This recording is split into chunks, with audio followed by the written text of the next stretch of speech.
home in honor of our fallen heroes and heroines. 30th of May, sacrosanct. Stay at home. Honor them. They spilled their blood. They died that we might survive. That's the sacrifice. The least you can do is to honor them. Too many countries honor their heroes, their faith. That's why you have most countries telling you about Memorial Day. They just don't come and say Memorial Day. There is reason behind it. Your people are not lesser than human beings. These are atrocities committed on our people. They committed heinous crimes on our people. And they've continuously done that.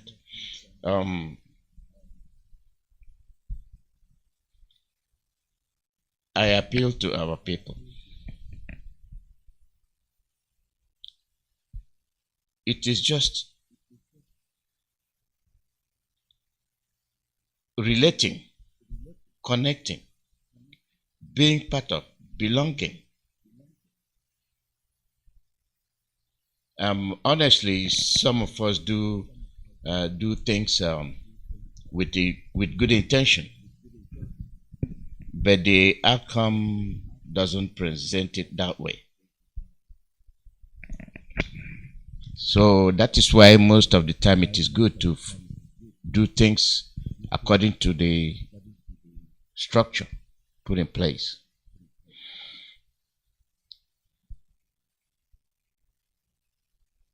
When you go out of your way to say you're forming a government, it makes it look childish. What we are doing is not a childish play.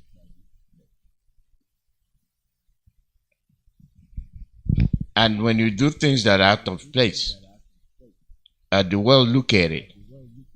And when everything we do, we go away from the structure, then those that leave the structure to do what they want to do are pulling us down. Because when other people look at it, they are not organized. They are not organized. Who are they? The Biafrans. Thereby, our activities have drawn us back.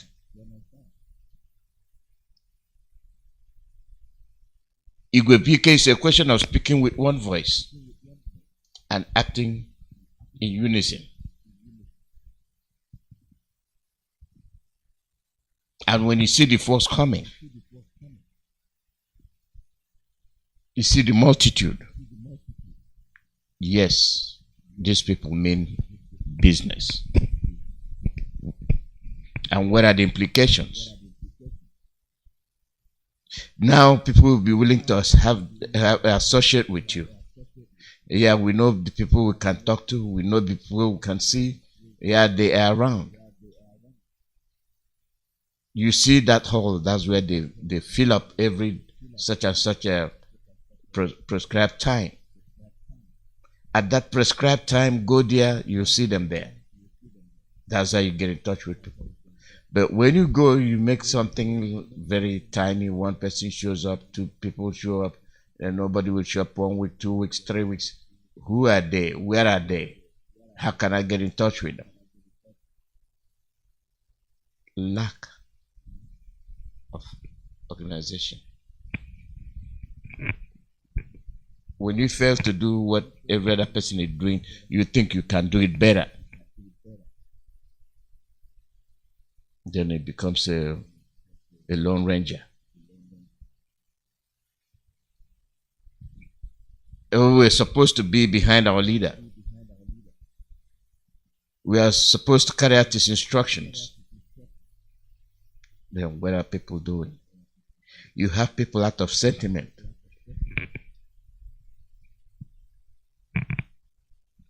Not just that they're sentimental in the way they do it, some of them are even careless. I'll do it my way. And the most damaging aspect of it is that if you bring out 1,000 people, you'll have 1,000 followers. Believe it or not. If you bring out 1,000 people, you will have 1,000 followers.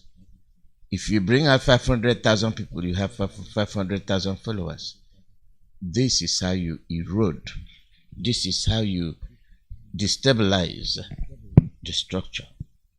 You fragment. You fragment them. And that does not portray good drive. We must understand that these things are the things that affect our operation.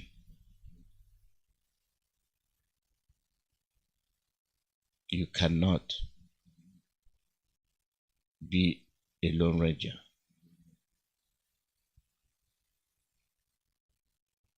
We work together. We do things together. You go BK.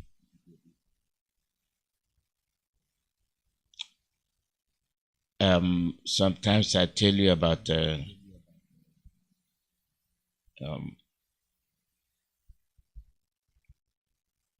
when people come up any by any. And remember in those days when they hear it,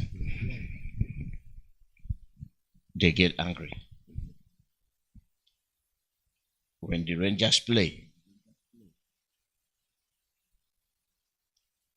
people get angry because of any by any. You go to Abba, you play, the multitude. So those days have come and gone. Where are the remnants? They're nowhere to be seen.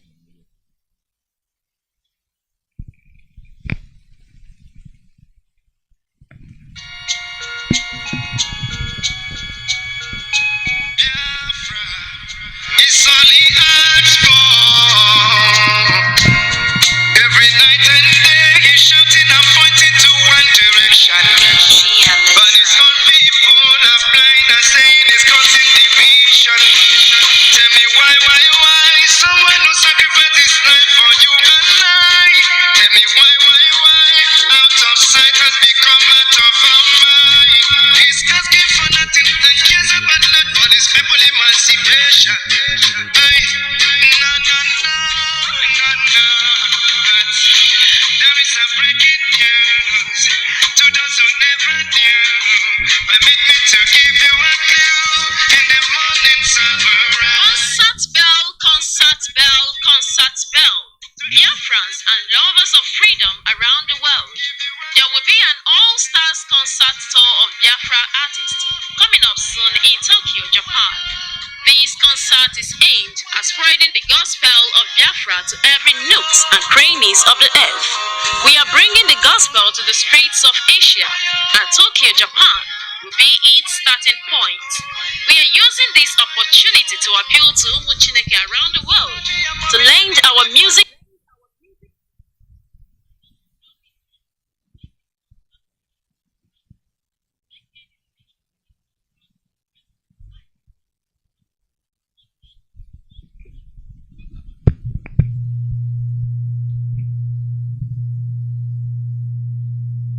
gospel to the streets of Asia, and Tokyo, Japan will be its starting point.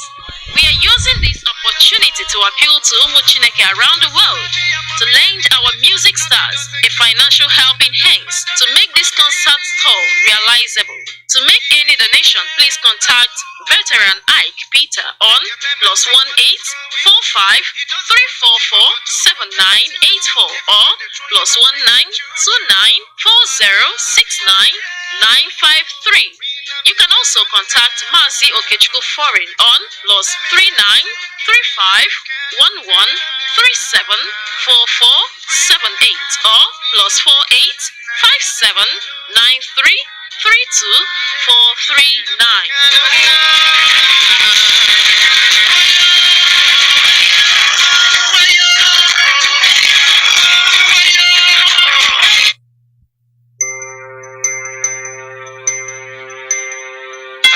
May 2023 coming. We are Biafrans. All we do is for the sake of peace and love, for unity and for progress, for respect and knowledge, for honor and for glory, and for freedom.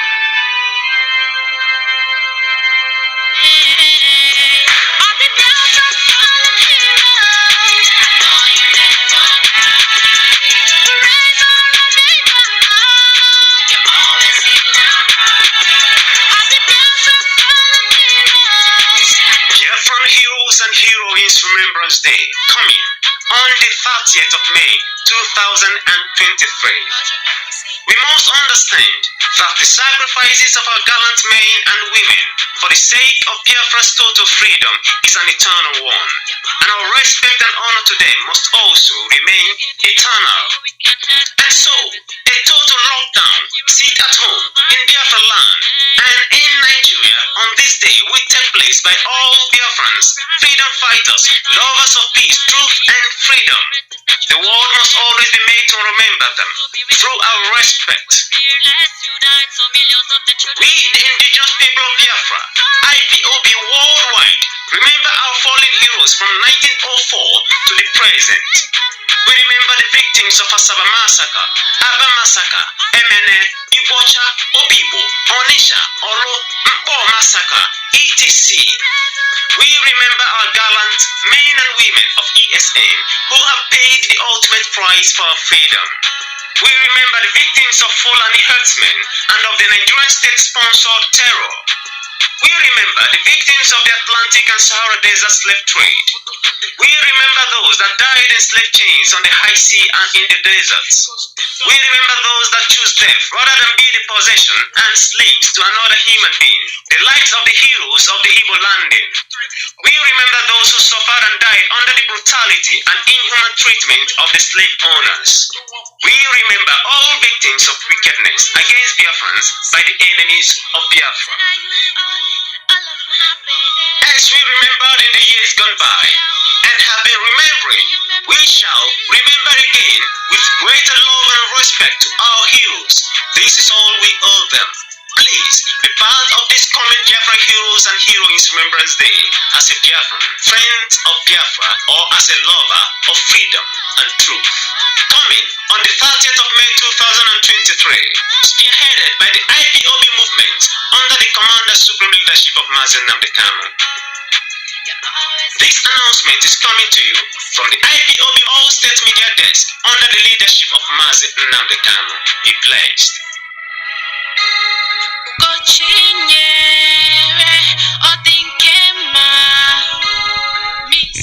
Yes, most of the countries will be having theirs sit at home. And remember,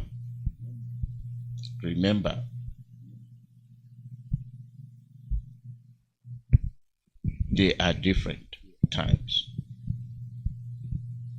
So some of these countries should come and make their own announcement, and it suits them. The Italians will do theirs too. We have all these, and we said them. We announced them. You come and talk on the radio. You're welcome to come and talk on the radio. Address your people.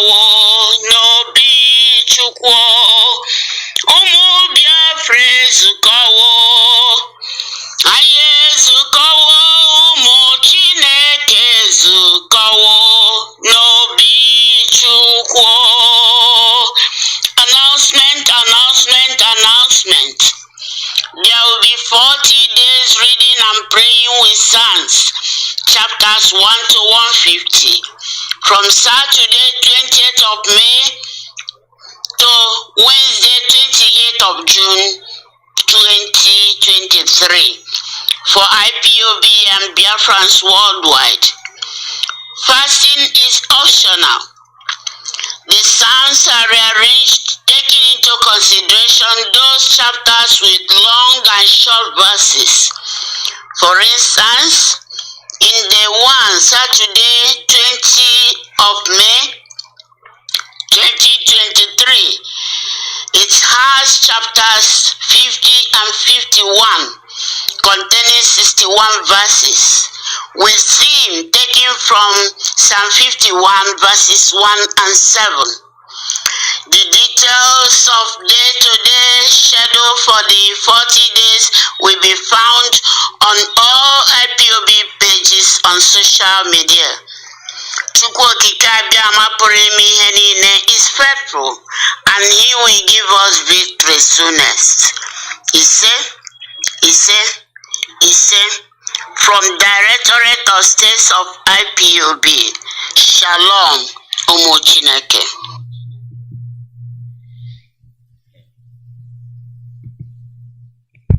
There were. And about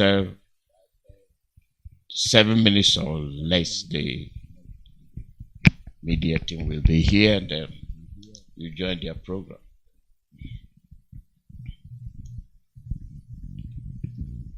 There was a clip I played yesterday about the Nigerian police.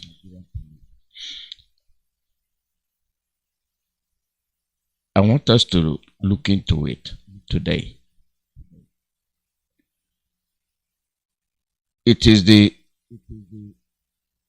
plan. It is the hatred of Biafrans. They hate Biafrans so much.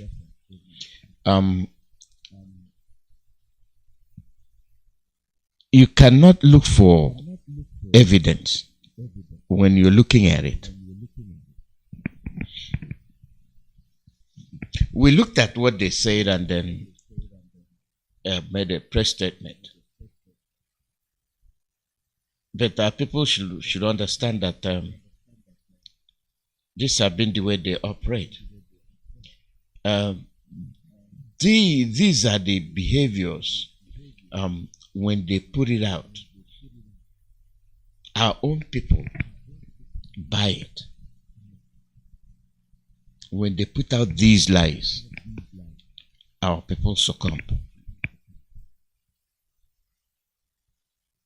Let me ask you, why will police chief and his colleagues come and then sit, as you all know? As you all know. That means they have brainwashed everybody. They want to demonize IPOB. They want to demonize ESN. And then they bring in the American consulate in it. And they were ashamed.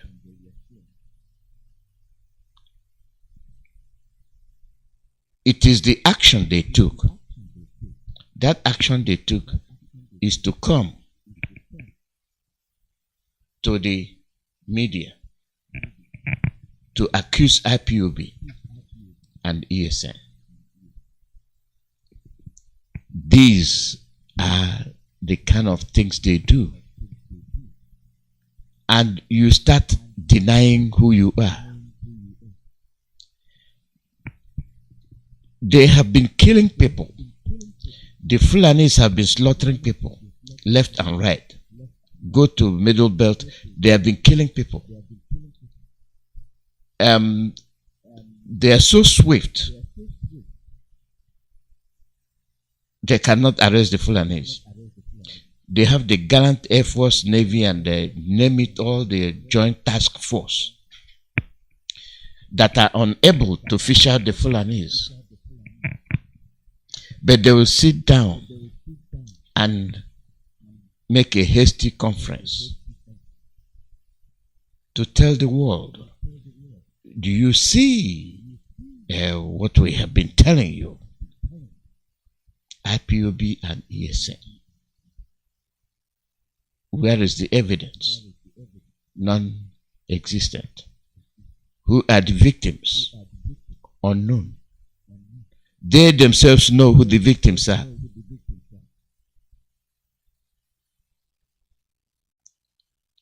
I want people to look into this matter in detail. It is only the Nigerian police. They are the only ones that know the victims. How come? Within a space of time, you already identified the victims. That means they were staged. You did not make any investigation. Or you know who to accuse. IPOB and ESN. America, you see, we told you IPOB and ESN. Lies. These are the system they use to kill our brothers and harvest their organs. And these are how they feed lies to the Nigerian people. No questions asked. You don't ask questions. You don't reprimand the police. But you're looking for one Nigerian. You are looking for this and that, but the same people are the ones you accuse of crimes they did not commit. You isolate, divide, and systematically eliminate the people. Where are those that are supposed to protect you? You did not hear from them. They did not say a word. Who are the IPOBs anyway? Who are these indigenous people of Biafra? They are Ndibo, they are Easterners. People of Akwa Ibom, they are victims. People of Cross River, Ndekalaba, they are victims. People of Mbamini, they are victims. People of Abia, they are victims. People of Abakaliki, they are victims. Ndomweha, they are victims. Ndowere, they are victims. Ndiasaba, they are victims. But they give you the pretext. IPOB. ESN. Show me the crimes they have committed non-existent. Those that they are demonizing are the people I just mentioned. The Southeast. The Southeast is no longer the Southeast. They change. When they implement their plans, they change. Now it's time to face the whole of the East. It's no longer Southeast. Now Eastern region. Our people, the educated ones, the intelligent ones, the doctors, the lawyers, the engineers, you are on the line too. Did you hear the one that went with the Kuramado? Could you ever believe that a whole man, a senator, the honorable and not honorable, it doesn't matter. But did it ever occur to you that such person can arrange to have your organs taken away from you. Could you ever imagine how in a country you will not be allowed to practice medicine? Slavery, colonization happening again. And our learned people cannot stand and question and ask for proof. GE or no GE, this is an international crime. Where will it flourish? Only in Nigeria. Why in Nigeria? There's no government.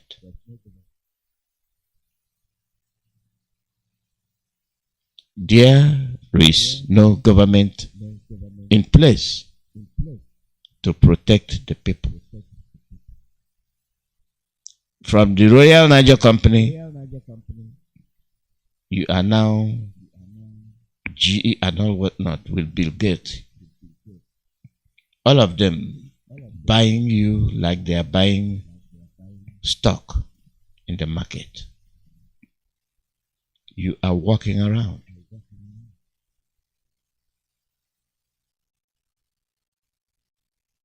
They come, they extract your resources, and then they leave you hanging.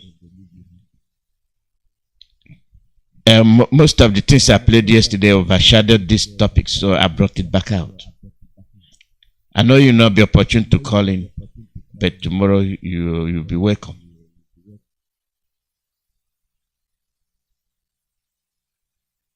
Why do they hate you that much? Why are the police lying on you? And why are the international community branding you again to take your organs?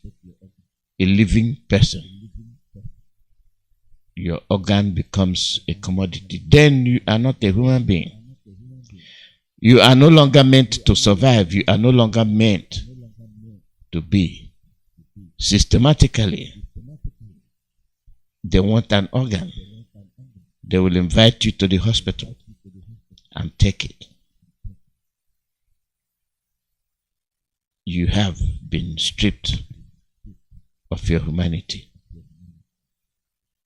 And from this channel, I ask you, why is it that issues are not debated in the Senate, in the House, but you have the judiciary, where they come and they tell you it has passed the second reading?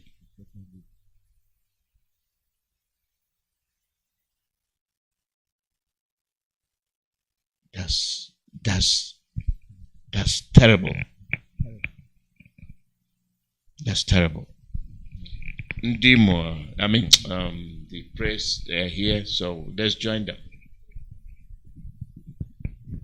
Welcome, my brothers and my brothers and sisters. Welcome. Yeah, Mazi, I'm from here. Mazi, there's best coming out from your background. I just meet myself. Just introduce yourself first. Okay. Yeah. Thank you, Mazi, for giving us opportunity once again. Today is Tuesday, and of course, today is our Tweet Tuesday. Is our tradition. Biafrans all over the world. I remain your comrade, your brother, your husband, of course. I'm a Biafran. I remain okay for the news. And I hear from Omaka in all the province of Biafra land. And I did see remains one and all the Mazi Nnamdi Kanu. We appreciate him and we continue to appreciate both his wife and family and the leadership. Men and women of all radicals all over the world. We appreciate you. We are greeting you from my own angle here. Don't forget that today is our Tweet Tuesday. Please, if you have not tweeted, you know what to do. You do the needful because by now you are supposed to be used to it. If you don't know how to tweet, continue to retweet, continue to retweet, continue to retweet. You know people to follow. All of them are their matching us and make a gift. Azayo, all of them, at least these names you know are very fanaticals. Follow those ones you know first. Today we are here to look into the matter that are affecting us as individuals, collectively and individually, both in the Zoological Republic and the Biafra land as it entails. And I have my comrade here, my beloved brothers who are doing wonderfully well. All of us are here.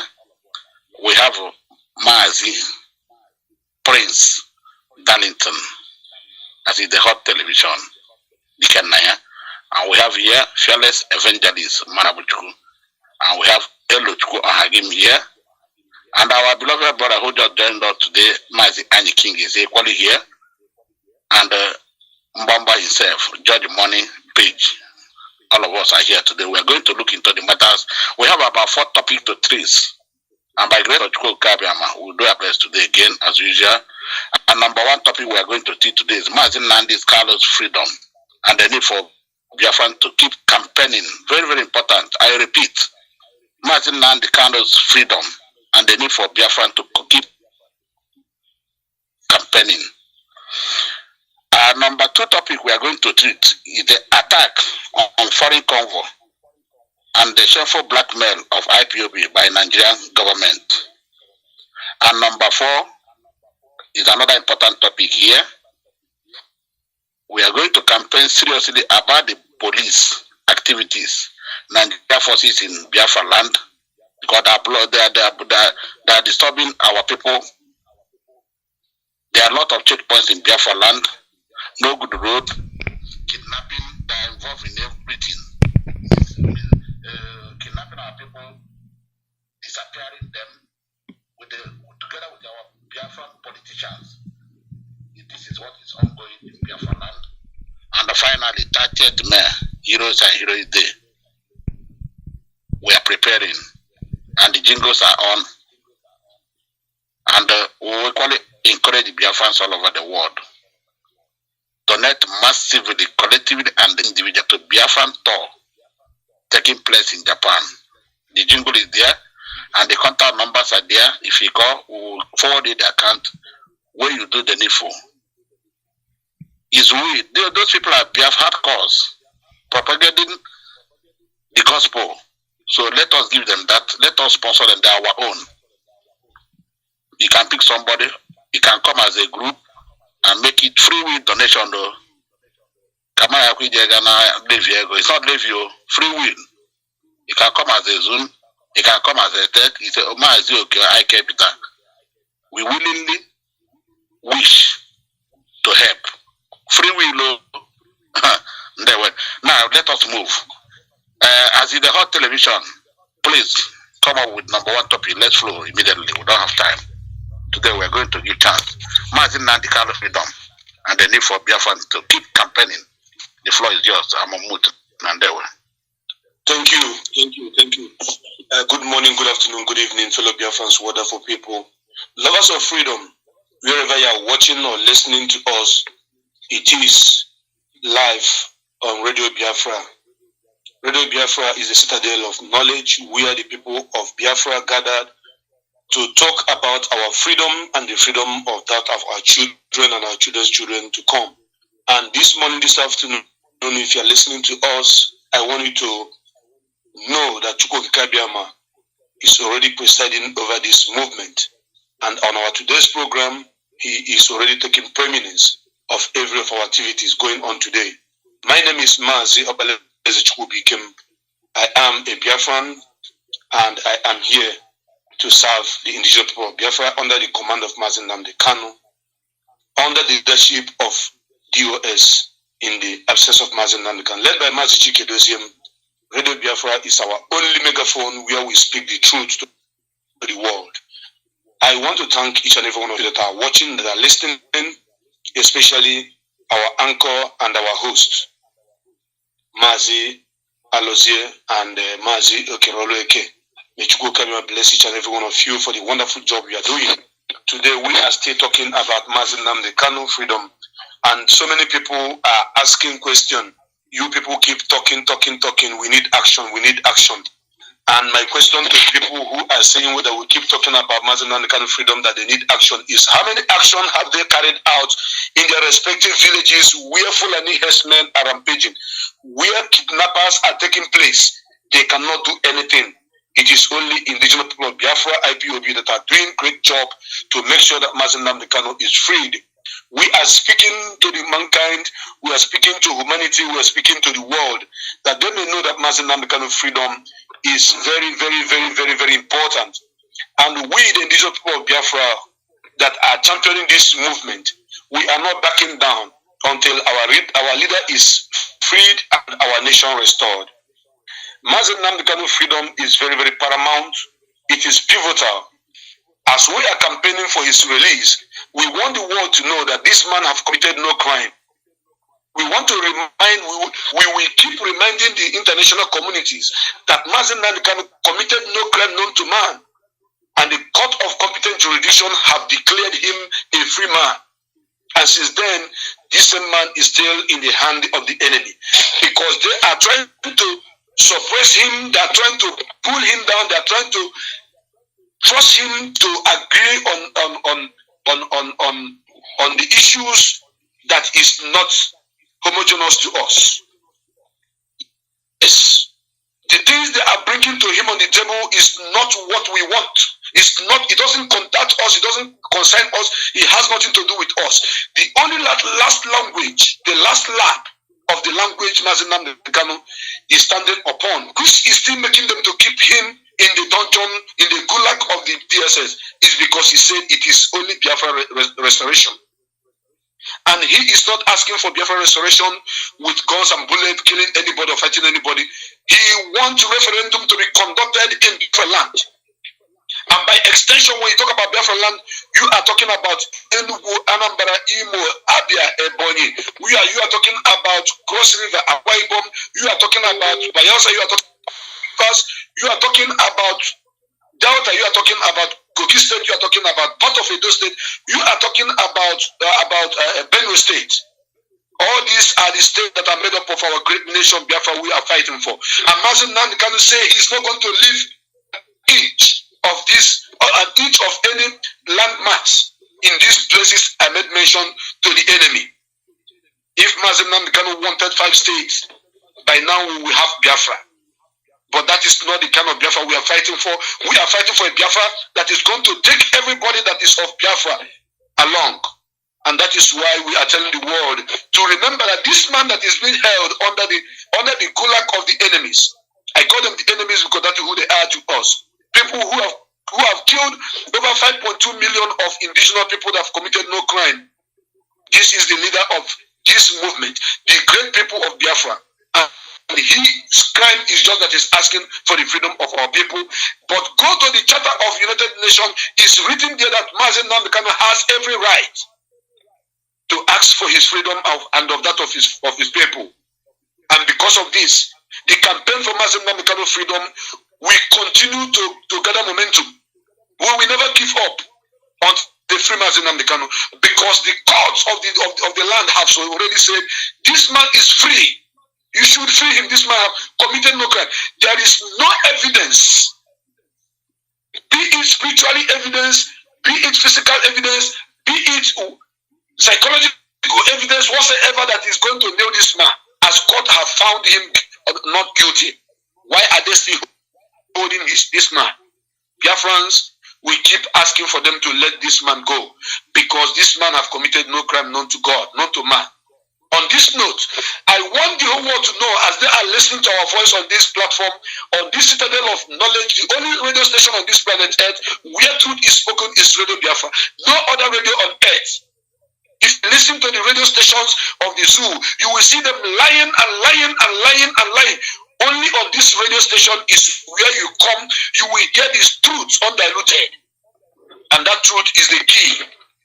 That truth is what Mazi Nnamdi Kanu promised the world that he is going to use to bring our nation Biafra, because on the rock known as truth is where Biafra shall be built. Therefore, my brothers and my sisters, those that are listening to us this morning, this afternoon, this evening, depending on your location, we, the indigenous people of Biafra, the great media warriors, are here to talk to you guys. Listen to us and they follow the instruction. The only order is coming from the central command, which is Directorate of State, led by Mazi. And we are all asking for the world to come. United Nations, African Union, European Union, to come to Mazi Nnamdi Kanu's aid. He needs his freedom. This man is very, very sick in the hand of the enemy, but they are trying to press him down to agree on those things that he said he will never agree upon. But I was telling them that it's time for them to let him go. This is what I have to say on this. Thank you very much until I'm back. God bless you. Thank you, my brother. Remain blessed. Then watching it. Well said. I walk us near Nebeko one no dear. About the again a guy here. Manahana, we be a fan 2 years. I got one joy. I know what That's what Alana film near son and Chinchimini. So bad. On our own single prayer. We fearless evangelist or much yourself, please. It's your turn now. Come up. Okay. Thank you. Good afternoon, Biafrans all over the world.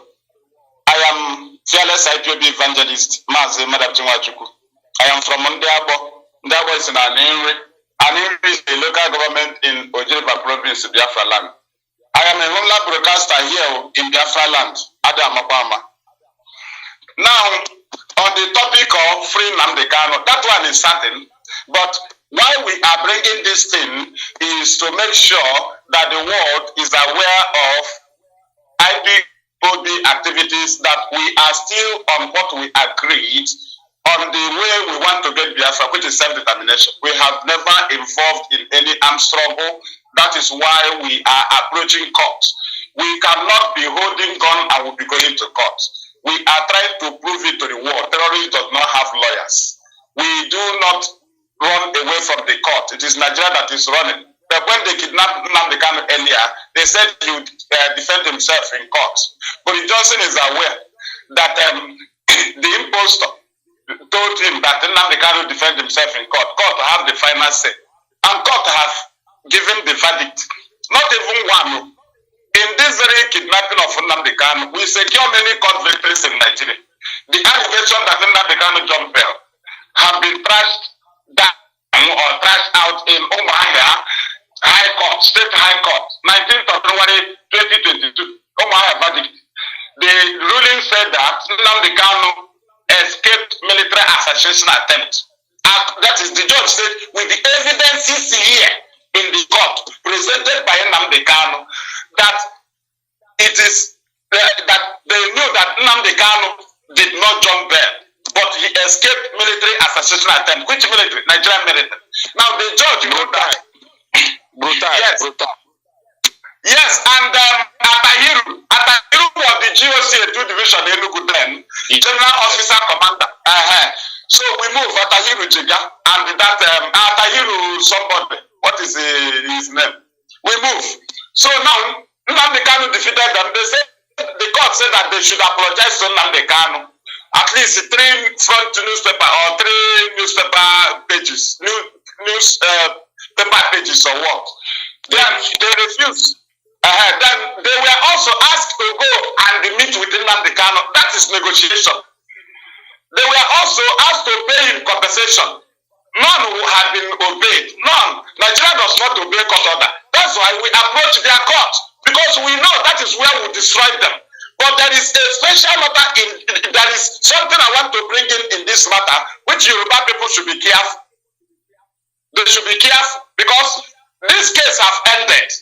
That politics they want to play, they can only play it if Nnamdi Kanu has not been discharged. They should not attend to the case of Nnamdi Kanu is not tribal case. It is a case of Nigeria versus Nnamdi Kanu and Ipob. Because we are multiply involved in all the amendment charges, both 5, both 7, both 15. Ipob is multiply mentioned. So it is a case between Nnamdi Kanu, Nigerian government, Nnamdi Kanu, and Ipob.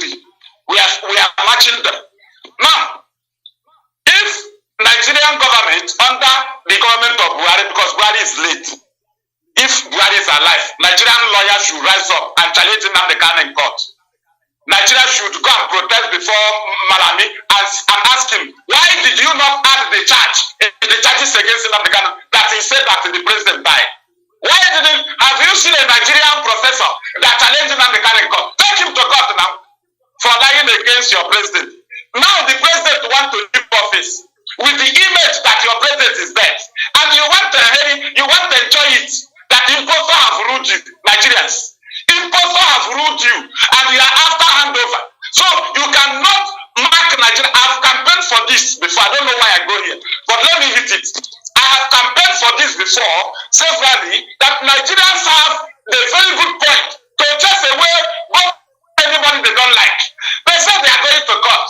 Why can't you stand and say, do not leave Nigeria in this useless image that impostors, not impostors, have ruled Nigeria now in the name of war, and then Nnamdi presented forensic evidences.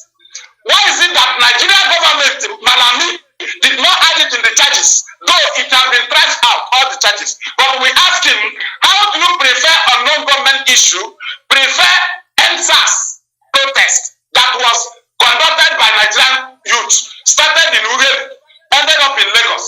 Though we can kill us in old people, say that IPOB conducted carried on NSAS. But we want to ask them, why do Malami add those useless things without remembering that Nnamdi said that Buhari is dead?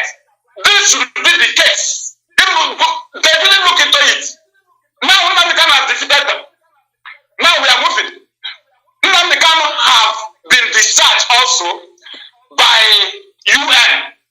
Also, now Africa discharged Nnamdi and acquitted him. Then the Federal High Court again discharged Nnamdi and the order that he should be returned back to Kenya. I want to ask Nigerians, those of them that used to come to comment section and talk rubbish, and those police that used to talk about IPOB, who are you? What do you have in the cupboard that you did not bring to the court against Nnamdi? When you see anybody still talking about Nnamdi or talking against IPOB that Nigeria took to court with their leader that was kidnapped in Kenya, we defeated you in all courts. That a foolish idiot Nigerian will come up and say, IPOB do this, IPOB do that. Why did you took it to court? We defeated you. Nnamdi has faced treason charges from 2015. We defeated you. But the Buhari committed treason 1983 against a legitimate president, Alozie, that was voted in 1979 because Ipob was the vice president and Chuba Kanibo was the special advisor to Mr. President. Because on the return of Sojuku, they believe that with these two people closer to the president, that Sojuku is also a president. Because Sojuku returned in 1982. Now, Buhari committed treason. They overlook it. They kidnapped Nnamdi in Muslim Mohammed for 2015, October 14. Then they said he committed treason. The man who committed treason was taking Nnamdi for treason. He defeated him in your court because he was granted bail after being discharged 2 times by Justice Adewale, 20th of December 2015. First discharge unconditionally. The second one was John Soho, discharged unconditionally. The third one was Ahmed Mohammed, who ordered DSS to take this case away from his court and go and obey the previous court ruling. It was also a discharge for a court to say, go and obey the previous court rulings. In 2016, it was also a discharge. Bintanyako, as biased as she is, she saw a case that the same Federal High Court that she is presiding over a Federal High Court, 2 Federal High Courts, the same Abuja deciding on the canon constitutionally. She ended up granting bail, and upon that, Nigerian government defied the bail, and upon that, Bintanyako refused to come up with that very case.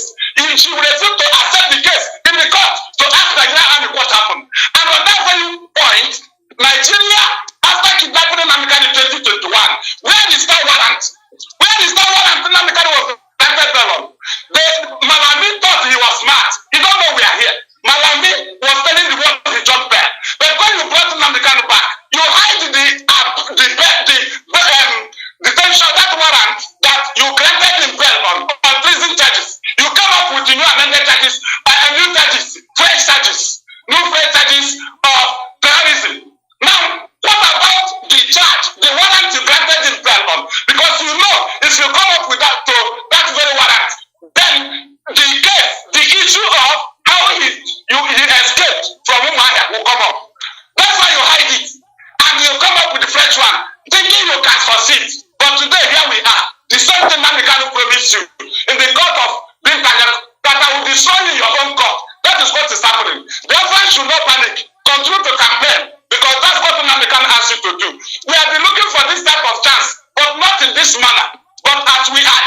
now, you must know that the importance of you to continue to campaign for Nnamdi Kanu is because it is somehow a punishment to us that God channeled all our blessing on Nnamdi Kanu. Now he is there.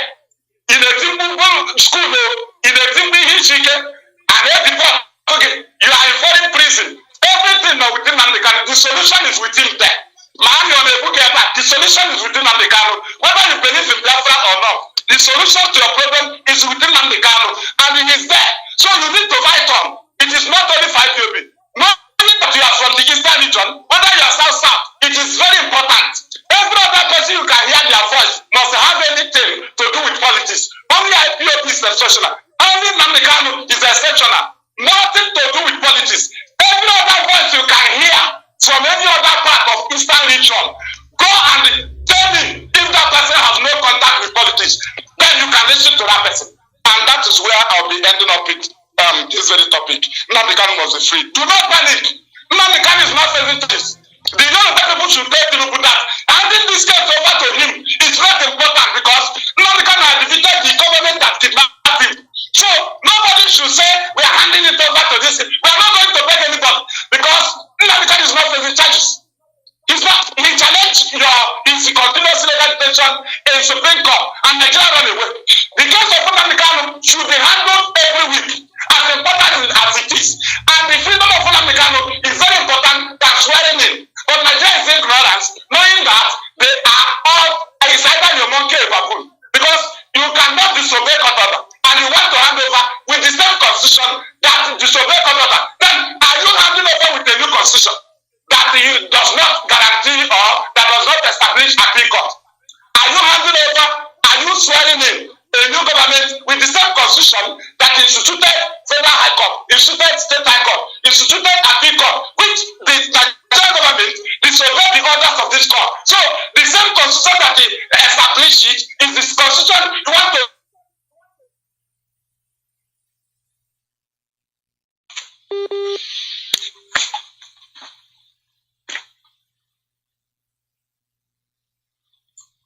Thank you.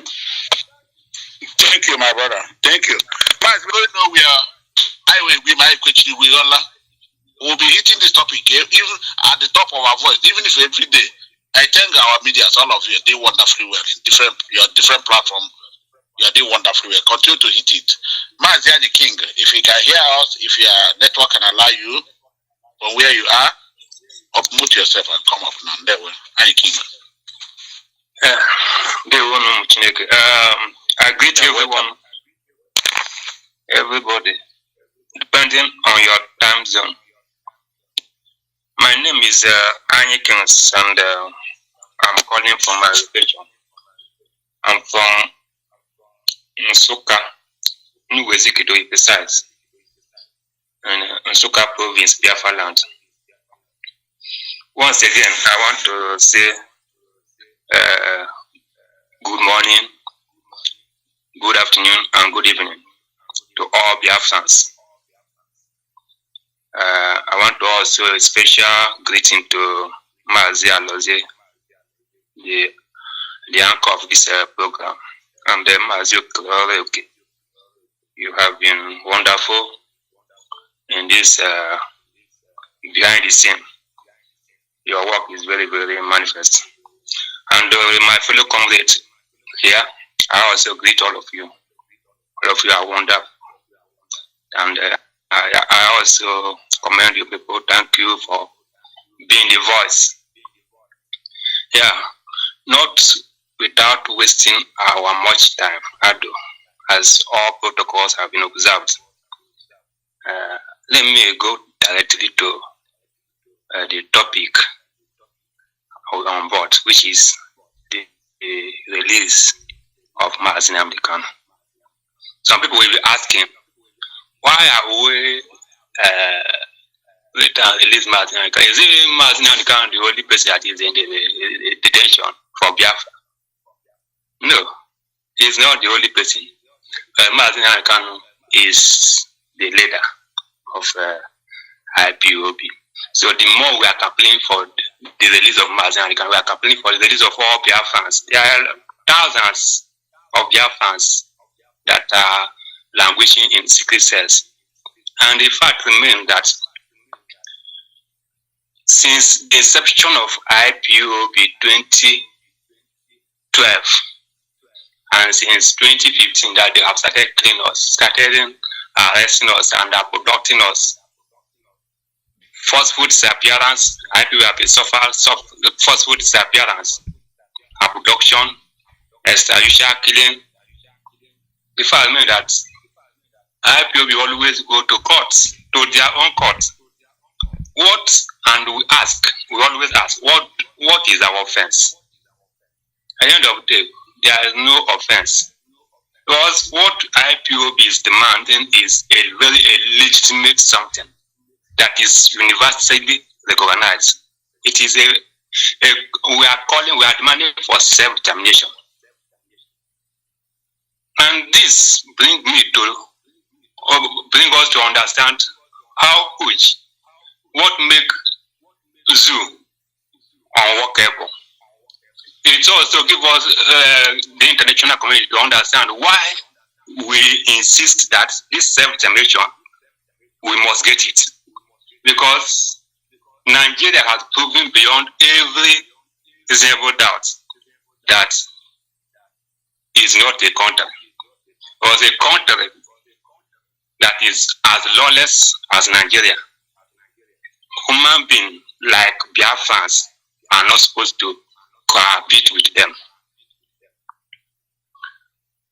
Don't forget, Mazi and Kanu traveled to Kenya, not as a Nigerian citizen, but with British passport as a British citizen, British travel document as a British citizen. And Nigeria government, through the information of through the intelligence of MI5, Britain, they colluded with Nigeria government and Kenya government to kidnap him, abduct him, and forcefully bundled him back to the zoo, where he is not holding their passport, and they locked him up in their cell dungeon.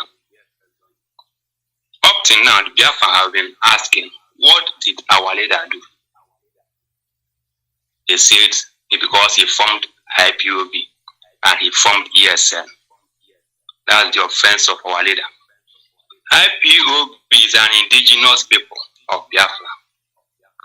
We are people, and we are demanding for what belongs to us. We are not demanding for Yoruba land or Hausa land or anything. No. ESN is a security network.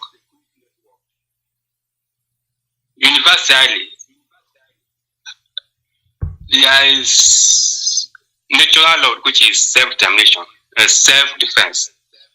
Don't forget that ESN was formed not to fight Nigerian government or to fight or to carry out any criminality, but to defend our parents that are farmers, protect them. Because why? The marauding Fulani men have taken over our forests and bushes and farmland with a purpose not to rear their cattle, but to take over our land. And for doing so, they have to carry out a terrorist act by massacring our people. Evidence are there. Ordinary Google search of Fulani attack in the whole Biafra land, nowhere that you will not see these type of stories. Just Google search Fulani attack, herdsmen attack in Enugu. You will see a lot of them. Google search Fulani herdsmen attack in Anambra. You will see a lot of them. Same thing in Abia Airpoint. and everywhere in Biafra land, including in our cousins area, I mean, talking about riverland areas, nowhere that you will not see this thing. And Mazi and Kanu, before forming ESN, he made this thing very, very plain and official, and as a request to those people who claim that they are our representative in Nigeria affair, that they should come up together. Let us defend our self, because the primary duty of every government, sensible government. I'm not talking about zoo government, because zoo government, they are not sensible. Sensible government is to protect lives and property, and this is what they have failed to do. Then an individual, together with the people who owns the land, the indigenous people, come together and decide to volunteer themselves and life to protect our people. And that is why ESN was formed. And we have been successful in this. The result, evidence is there.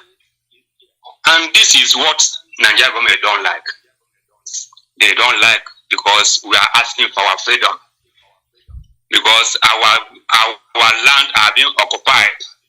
No job, no road, infrastructure is zero. Basic amenities is zero. Amenities is zero. No health center, nothing. We'll enter that. We're on topic 1. We'll go there, okay? So we can go to number 2. And say, okay, we want to have self-determination so that we can determine how we can govern ourselves. And this is why IPOB become. And these people didn't like it. They collided and committed what they call international crime by extraordinary renditioning our leader. And over 2 years now, or let me say, getting to 2 years now, our leader have been in DSS dungeon without committing any crime. The Court of Competent Jurisdiction has declared him innocent. The UN working group have declared him innocent, and every other relevant courts have declared him innocent. And people is asking, why are we asking for his freedom? We're asking for his freedom because he is an innocent man, a prisoner of conscience, and he must be released. And what we are telling any other government, whether the president and the one that might be coming, is that we will take everything, because what we are here is freedom fighting. But what we are not going to take is any harm on our leader. We are not going to take that one, because this generation that is called IPOB, we have decided to get our freedom. Freedom of Biafra is circumstance. There is no negotiation on that. And the life of our leader is very, very precious to us. If they will not want, yes, we are very, very peaceful.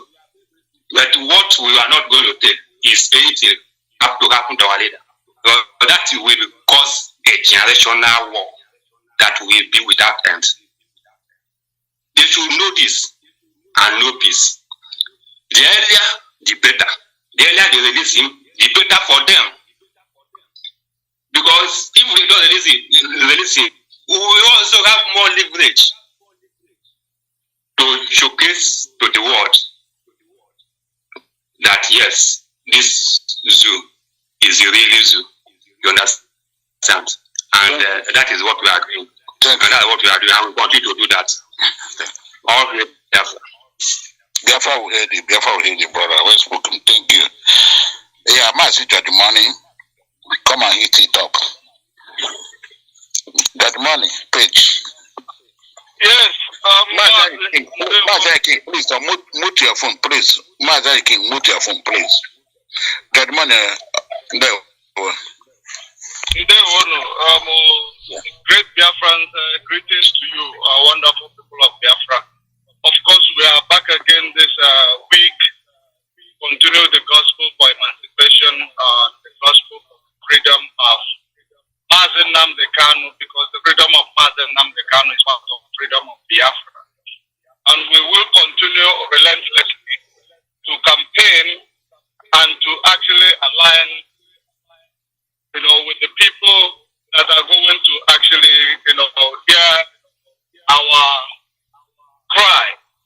Of course, we are on the topic of the release of Mazi Nnamdi Kanu. The release of Mazi Nnamdi Kanu is something that is, it is something that is very, very crucial. It is something that we can never ignore. Of course, the Court of Competent Jurisdiction discharged and acquitted him for the frivolous charges leveled against him by the Nigeria Ipob and their government. Most of the time when we talk about this Ipob, many people will begin to think that we are actually disrespectful. We are not. We are not. The people who actually manipulate the system of government and disrespect the people, who actually supposedly the voters who voted them into power, they are not to be respected because we have the same equal right in that country until we give them those powers to represent us. And if they are not representing us well, it is our duty to actually caution them, because we cannot be calling ourselves a democratic society when you cannot actually speak against a bad governance. Then you will be brutalized, you will be treated like a riot. Mazi Nnamdi Kanu today is a political activist and an African decolonization activist who is a Pan-African and also a freedom fighter who is calling for the restoration of the indigenous land or the restoration of Biafra, where there is a zero latitude and zero longitude, the land of Elohim in the face of this planet Earth. And it is actually a duty of every Biafran to continue to support this project and support and call for the release of Mazi Nnamdi Kanu. He has committed no crime known to any law of any country. Nigeria has committed a lot of crime against Biafrans, the genocide 1967, and the kidnap and extraordinary rendition against Mazi Nnamdi Kanu in 2021. Of course, so many of you are aware of the treaty that is governing the extradition process or procedures or protocols. Of course, Mazi Nnamdi Kanu was legally arrived in the country, which is called Kenya. So when the DSS, immigration was not even part of those who went on that mission. And the immigration is supposed to go on that mission if Mazi Nnamdi Kanu is to be deported from Kenya. But that is to show you that the DSS override every law and treaty internationally, and they move forward to go and rendition Mazi Nnamdi Kanu, which is against the international law and treaty, and which gives you United Nations access to intervene in the arbitrary detention of Mazi Nnamdi Kanu, which they have, spoken about some time ago and did not do anything. But on the contrary, we want to inform them. We want to inform Nigeria that no matter how much they hold Mazi Nnamdi Kanu, it is not going to stop the burning desire. It is not going to stop the spirit that, that is driving this struggle until we get our freedom. We are not going to relent. So if they are holding Mazi Nnamdi Kanu, the more we are getting radicalized, the more we are getting diplomatic alignment, the more we are actually accessing things that we might not be able to access before, because they believe now that holding Mazi Nnamdi Kanu is making us actually to be on the radio, on the media space talking, but little did they know that we are making a move that they will never expect. But the most importantly, it is for you as a listener to be obedient to the call, obedient to the structure that Mazi Nnamdi Kanu left behind, and obedient to Mazi Nnamdi Kanu's legacy. And his legacy lies with the indigenous people of Biafra, led by DOS, the Department of State. Of course, we all know that after Mazi Nnamdi Kanu, the power lies with the indigenous people, the DOS, the Department of State. Of course, we must continue to give them our support. If you don't give them your support, it means you are not supporting Mazi Nnamdi Kanu. So we know that the game Nigeria is playing is a game of delay tactics, and we know how to play that game, and we will continue to be peaceful until otherwise. Of course, the international community can see our conduct. They have even those institutions that labeled us a terrorist organization, of course, they have come to correct their mistakes. And it is part of the winning that we are receiving, and we will continue to win. And I want our people to ignore those who call themselves Biafra government in exile, who is using the name of Biafra and the struggle to as a Ponzi scheme. They will face consequences in due time. Biafra does not have any Biafra government in exile, because before we will declare Biafra government in exile, we will probably declare Biafra. And Mazi Nnamdi Kanu must be free. Mazi Nnamdi Kanu is the only leader of this movement and none else. Until he is released, we do not have any other leader, but we have a structure that he put in place, which is like legislature. We are following that legislature, and we will continue to give them our support. And you that is watching me, you must continue to give them your support until our leader is released. And holding our leader in the solitary confinement did not stop this struggle. It has radicalized the struggle diplomatically. Thank you very much. Yeah, Mazi Judge Money, thank you. Judge Money, I want to ask you one thing. Before you declare Biafra in exile, I am sure, 100% sure, you must have an alliances. How many countries have these people have as their alliance? There is none. Those people are just scammers. Before you declare Biafra government in exile, so yes, we go direct to our topic. This is not relevant here. Okay, I just asked. Okay, thank you, Judge Money. Thank you. Well spoken, my beloved. Deacon, let us take number 2 topic now: the attack on foreign convoy and the shelf blackmail of IPOB by Nigeria government. It's our second topic now. As in the hot, unmute yourself. Yes, once again, Mazi Kereke. Nnamdi was known as man people na resita. Ona de kwanu me nwu gusi me nwa no sike ka na so Igbo ka na eti to kwanu obere Igbo ku mu nne ndị nwa na kere ka today maybe next week. Omo kweta that she can come. Hello, bye. The second topic today is the attack on foreign convoy and the shameful blackmail of IPOB by Nigeria government. By the way, this blackmail, is it not high time we begin to call it white men? Because everything bad, they turn into black. However, we understand what it means. IPOB is indigenous people of Biafra registered in over 120 countries of the world. There is no president of this world under this planet Earth that doesn't know about the indigenous people of Biafra called IPOB. None whatsoever. Every president of the world is aware of IPOB as a movement, indigenous people who are fighting for the liberation of their own nation, who are fighting for the restoration of their own nation and liberation of their own people. Therefore, we know the plans of the enemies. We understand their steps 1,000 miles ahead of them. What they are doing is to look for strategies. They'll be designing strategies on what they are going to use to loop IPOB into a situation that will be very tight for them. But you know what? The more they are constructing those strategies, the more Chukwokikabiama is loosening it and making them look so stupid before the international community.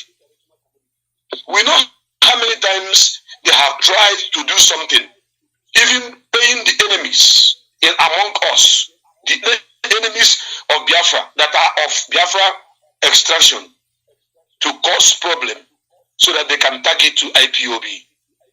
These things are happening day in, day out, and we are fighting it tooth and nail. I want the world to understand that this convoy we are talking about that was attacked in Anambra and Obaru was designed, that attack was designed for it to be tagged to IPOB. But I thank Chukwu Kikabiyama that even the United States of America government have come to tell the world that none of their citizens was killed in that attack. Even there are people that were killed. I don't know the citizens of which country those people are from. Those attacks was an orchestrated plan designed to destroy IPOB and to tag IPOB terrorist organization.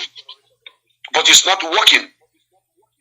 When you are on a mission that is well designed by Chukwu Kikabiyama, believe you me, there is nobody, no man born of a woman that can drag you back. Because Chukwu Kikabiyama will be in your front, he will be behind you, he will be by the both sides of you, leading you to the right direction. So as they are doing all these things, planning every evil, kidnapping and killing innocent people in Biafra land, just to tag it to IPOB, yet it is not working. Biafrans, I have to tell you people something today. I am going to review this on this platform as it is hot, because on Radio Biafra is where we say the truth, irrespective of who is concerned. The guy called Simon Epa in Finland was used as a tool with the man known as Odumodu that was killed a few weeks ago. Simon Epa gave Odumodu those rocket launchers you see to go and attack indigenous people of Biafra. In case you don't know, I have to tell you today. Because anytime they had a little information that Mazi Nnamdi Kanu is having a court case, a court date, they don't listen to IPOB. What they do is to come and declare it at home. I am saying it live on this platform for the world to know that those rocket launchers you see with the man called Odumodu, it was Simon Epa and the Madam Azuka Charles Nwankwo in America. Simon Epa is residing in Finland. Azuka Nwankwo is residing in America. They are the people that are sponsoring Odumodu. We have to say it the way it is today on this platform. Because when you talk about this convoy attack, the people we knew all this while that are causing all this havoc in Biafra land are Simon Epa followers. The people he have deceived, the criminals that he have breeded in Biafra land, those that refuse to Biafra land to be addressed. Mazi Nnamdi Kanu said from the court a direct information and order that Biafra land should be calm. But Simon Ekberima refused to allow that calmness because he wanted Mazi Nnamdi Kanu to die in the prison. He doesn't want him to come out. So it is on record that those rocket launchers you see, those AK-47s you see, are the guns that Simon Ekberima gave to this guy to go and kill our own people that very day. But as Chukwu Kikabiyama may have it, like I said before, if God sent you an errand, He will walk before you and walk after you and by their side and guide you and protect you. So, on their way to go and disrupt and kill Biafrans, the vigilantes, securities in Biafra land encountered them. And they got their own share. Do you know how many people this guy have killed in Biafra land? Innocent people. I'm talking about Azuka Charles Nwankwo and Simon Ekberima, using people like Odumodu. That is one. Secondly, this attack on this convoy, this foreign convoy, I want you to understand that Nigerian military, both the Navy, both the Air Force, both the police, all of them, there is a game they are playing in our land. And I have to reveal it today for people to understand. So when we come out to speak, we speak with evidence. The game they are playing in our land is since they cannot tag a terrorist organization. They are now using the criminals on the ground, sponsoring them, protecting them, and having them to cause havoc so that they will now stay connected to IPOB. They are now using them, sponsoring them, making them to go into kidnapping our billionaires and our millionaires. As I speak to you now, Biafrans, behind the Anambra International Airport at Aguleri, there is camps of Fulani S-men with few numbers of cow in there. This is the place where these guys that are going to Anambra State, kidnapping people, shooting and killing innocent people are camping. You can go and verify what we are saying here on this platform because we don't lie. There is a camp that they kept there. The army is aware of it. The Air Force is aware of it. The police, all of them, they are aware of that camp. But because one of the military that has the few numbers of cow that the enemies are using to disguise is involved, that is why they looked at a strategic position. In the back of airport, people in Aguleri can testify to what we are saying here on this platform. Because IPOB intelligence is number one in the whole world. They keep operating as in the hot. You are very, very right. It was Oruku, that government technical college, St. Joseph, entering Alo and Oruku. All this area you are mentioning, both in Teje. They are camping in that airport. There are a lot of camp there towards Aguleri, Anam, ICC, Nsugbe, Ikwele. Mazi, they are doing wonderfully work there. And the Igbo politicians are aware of this thing that is going on. There is a Navy checkpoint there. Yes, I know. And they are kidnapping our prominent people. Onion said that too. Time check on when they be picking your businessmen. These businessmen that are picking up are people in case anything happen tomorrow. These are people that will face them. The other one they kidnapped. It was 100 million they collected from that man, and they are still there every day. Go on, my brother.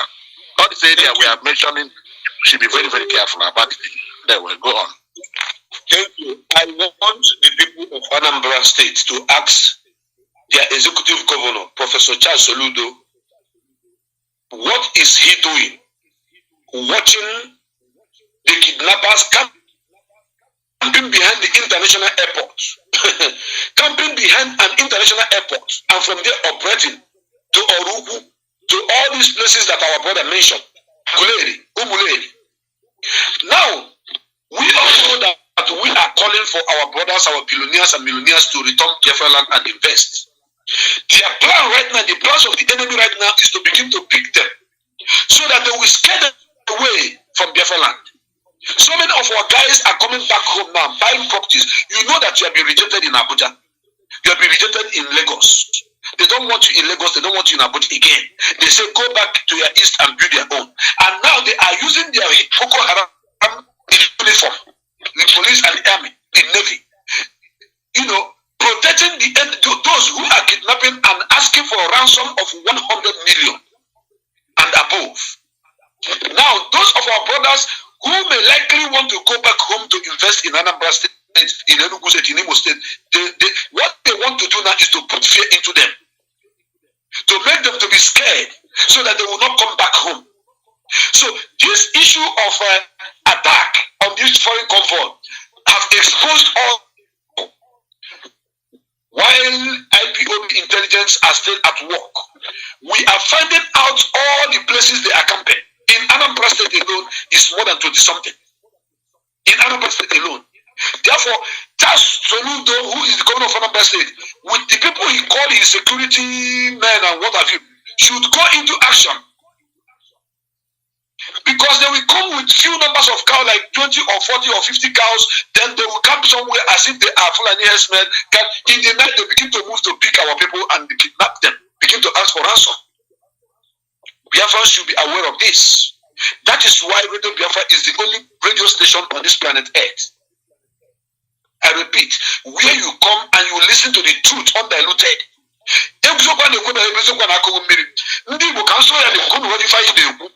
Now, the Fulani kidnappers, kidnappers, terrorists. Chirenazo International Airport, Anambra State, na Guleri. Chepiri, Chirobelefi, Radawan, Pulebu, Wena, Banatoronde Madanoshi. I have a Toria in the Cook in Anambra State. Or if I live in a Biafra today. I went to see, but when I say, I need to governor Anambra State, now the security apparatus in Anambra State, Kahagana Zoo International Airport, chop what we find the Kumabasi, thinking so you can find them, the security in no Shanizu.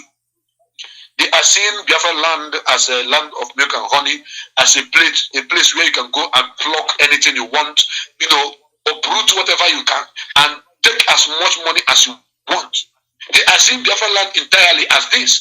But we, the indigenous people of Biafra, are the only people fighting to make sure that such thing doesn't exist. With the help of some criminals, these guys are causing a lot of problem for us. But believe you me, this IPOB, led by Mazi Nnamdi Kanu, this IPOB, which is at the head of the Directorate of State, will not sleep. This IPOB, which is a security network, is fighting to protect our people in our bushes, will not keep quiet and watch these people continuing kidnapping our billionaires who are coming back to build a heaven on earth before the coming of Biafra. The number of people who are going back to the east right now purchasing properties is on top speed. And this thing they are doing now, if Soludo and other governors in eastern region doesn't stand up to chase these enemies who are kidnapping and destroying our land away, it's going to affect those investors, those Biafrans that are coming back to invest on our land. And on this note, I want the world to take note that that particular foreign convoy attack was an orchestrated plan of Nigerian government using the military. If you doubt me, go behind international airport and see where the enemies are camping, kidnapping and collecting people, calling 100 million, 200 million. This is an eyesore and it's unacceptable. We cannot accept it. We cannot agree to this. Biafrans worldwide, our land is under siege. It is only IPOB that is fighting to make our land a peaceful place where you can come back and live a good life. Go and check the last Christmas. Go and check the last Easter. People came back home because of the presence of our security, which is Eastern Security Network, in the bushes fighting and chasing away our enemies. It was peaceful. It was not like normal business for the enemies. But this one that the government are using the military, the police, and all of them to protect the kidnappers, protect the the enemies of the land. Because what they do is look at the strategic point of international airport as Anambra State International Airport. How can kidnappers go behind that airport and camp there with the small cows, few numbers of cows, all in the name of these guys? And just and there are Navy checkpoints there, very big Navy checkpoints there. Every checkpoint, police, everything is there. Everything is there. So what are we saying? And I heard Soludo in one or two occasions saying our people should come back and build our land. They should come and invest. People are already coming back to invest. But right now, kidnappers are camping at the place you may claim not to know. But now we're giving it to you right now here as in the hall. Soludo should do something, or else we will count him as one of the enemies of Biafra. Because anybody who has the power to protect his own people as number one citizen of the state, and you fail to protect your people, and the people are being kidnapped and killed, we will count you as one of them who is doing this evil. That is how it is. Because the power has been given to you, the mandate has been given to you to protect the land. Now we are giving it to you on this platform as the hot. This is where I want to stop for now. Thank you very much. Yeah, thank you, my brother. Well spoken. Thank you. We have to allow our beloved comrade Mazi Nnamdi express now. Mazi Nnamdi, if you can hear us, you will take number one topic and number two together, which is Mazi Nnamdi Kalu's freedom and the need for Biafra to keep campaigning. And number two is attack on foreign convoy and the shameful blackmail of IPOB by Nigeria government. Mazi, promote yourself, please. Okay, thank you, Mazi. I hope I'm coming out live. loud and clear. The whole world is here. Even like Mohammed is hearing you now. Thank you. Okay. Thank you, Mazi. Thank you so much. My name remains Mazi Lichkwahagi, and Mazi Lichkwahagi is a teacher, is a philosopher, and also an activist. So today we have come again to talk about many things concerning our struggle, concerning our future, concerning our dignity and respect as human beings, because that's what we are acting for. That's exactly why we are doing what we are doing. So the first topic says Mazi Nnamdi Kanu's freedom and the need for Biafrans to keep campaigning. You know too well that when we say Mazi Nnamdi Kanu is just a symbol representing Biafra, a symbol representing every Biafran man and woman being held in the dungeon of the GSS and Nigerian prisons, because most of them are there without being allowed to be taken to court. And when you arrest someone without bringing that person to court, it means that you kidnap the person. Just like they kidnapped Mazi Nnamdi Kanu in Kenya without due process, without writing to the Interpol and getting documentations. They just kidnapped him, tortured him, and brought him down to Nigeria. And since then, Mazi Nnamdi Kanu has defeated them in many of their courts. Mazi Nnamdi Kanu defeated Nigeria in High Court, defeated Nigeria in appeal court. So all these things Mazi Nnamdi Kanu have done, but they have blatantly refused to give him freedom. And we are asking Nigerian government, the British government, to do something and do justice, because when they refuse to obey their constitution, they are calling for anarchy, they are calling for problem. So we are asking them, and we are also telling Biafrans today, if you are listening to this broadcast today, and we are telling you that you're supposed to continue campaigning, because we are not going to sleep. We are not going to say, oh, we are tired, because we can never be tired. Because asking for Mazi Nnamdi Kanu's freedom is also asking for Biafran freedom. Because Mazi Nnamdi Kanu winning Nigeria in the numerous courts is victory to Biafra. It means that what we are asking for is true. It means that when they say that Biafrans are terrorists, it means that they are lying. Because if Biafrans, if IPOB is a terrorist group, the IPOB can never win them in their court. Because when Mazi Nnamdi Kanu wins in court, it means that IPOB has won them in court. They have refused to come and answer to the proscription case lying in their court. It means that they are running away. What Nigeria knows is for them to continue to do disobey their court and refuse to obey what the constitution says. And this is the reason why we are asking for the Republic of Biafra, because we are human beings, and we need a society where things will be all right. We need a sane society, and that sane society is something Nigeria cannot give us. So nobody should go to rest. We should keep campaigning. We are campaigning on Facebook. We are calling United Nations. We are calling British government. We are calling AU.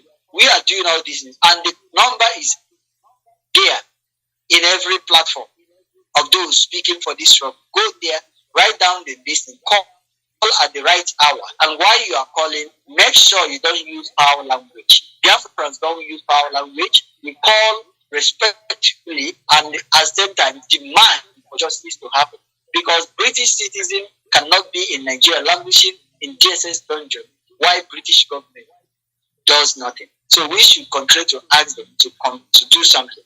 Now, I'm also going to speak on the attack on foreign convoy and the shameful blackmail of Ipob by Nigerian government. One thing we have to know is that this blackmail have lasted for more than 2 years. And this blackmail started immediately they kidnapped Mazi Nnamdi Kanu.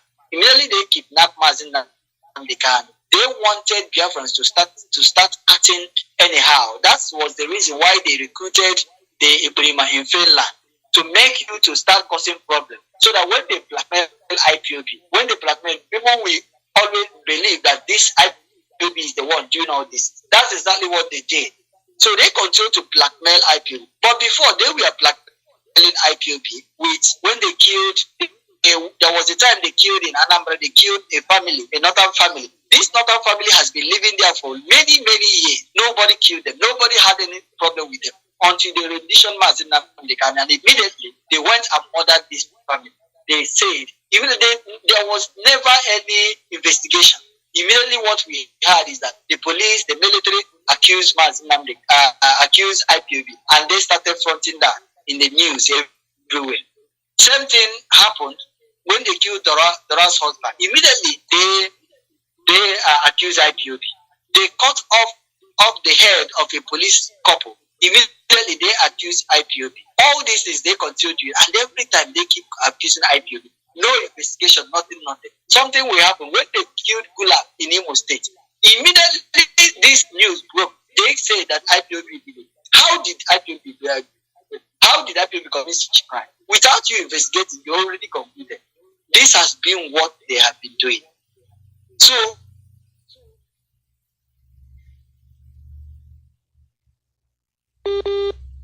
ask ourselves now, why is it that the Nigerian army and police have not accused IPOB directly like they always do after the attack on the convoy, on the foreign convoy? They have never accused IPOB directly. That's because if the Nigerian army makes official statement, if the Nigerian police makes official statement, those foreign governments will ask them to present their evidence so that they know, they share in the intelligence they have concerning who attacked this convoy. So it is no more business as usual. That's why they are using groups. They are using groups and individuals to accuse IPOB. That was exactly why they are doing all this. Because when they do this, they have to say exactly what they know. And they know that they know nothing. They know that they are behind all these things. So that's why they are doing all these things. But you have to ask yourself, why now something happened in Anambra State, which I know that they orchestrated it. But some Fulani herdsmen has been killing. They killed in Kaduna recently, and they have killed just last week in Benue, butchering people in the villages, littering their corpses everywhere. No news media is talking about. Nigerian police is not talking about. Whenever Fulani herdsmen are killing in any place, the Nigerian government, the Nigerian police, the Nigerian army, they stay down. They will never do anything. They will never go out to quench it or even arrest those people. No funny man is on trial for killing people in anywhere in Nigeria. They are doing whatever they like. Now, whenever people gather together to defend themselves, like the same army that stayed mute when these Fulani herdsmen are killing and ransacking places, they will go out to attack these people, collect their guns, and do all those things. Nobody is going there to stop the Fulani wielding AK-47. And this is exactly why they are holding Mazi Nnamdi Kanu, because Mazi Nnamdi has been the only person that is speaking out for the Christians being murdered, being massacred in the north. Mazi Nnamdi Kanu is the only person calling out the truth, saying the truth concerning what is happening in Nigeria. That's exactly why they are holding him. So, all this blackmail they are committing will never stop IPOB, because IPOB is standing on the truth.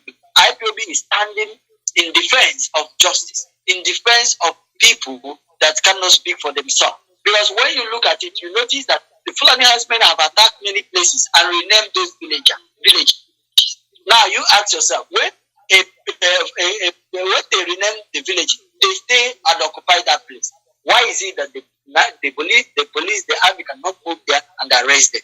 So these things you have to understand. And when you are seeing these things as a Biafra, you have to start understanding and start acknowledging the fact that we have an ESN that can stand to defend our people, our farmers, our women from being raped by Fulani herdsmen, from being attacked by Fulani herdsmen.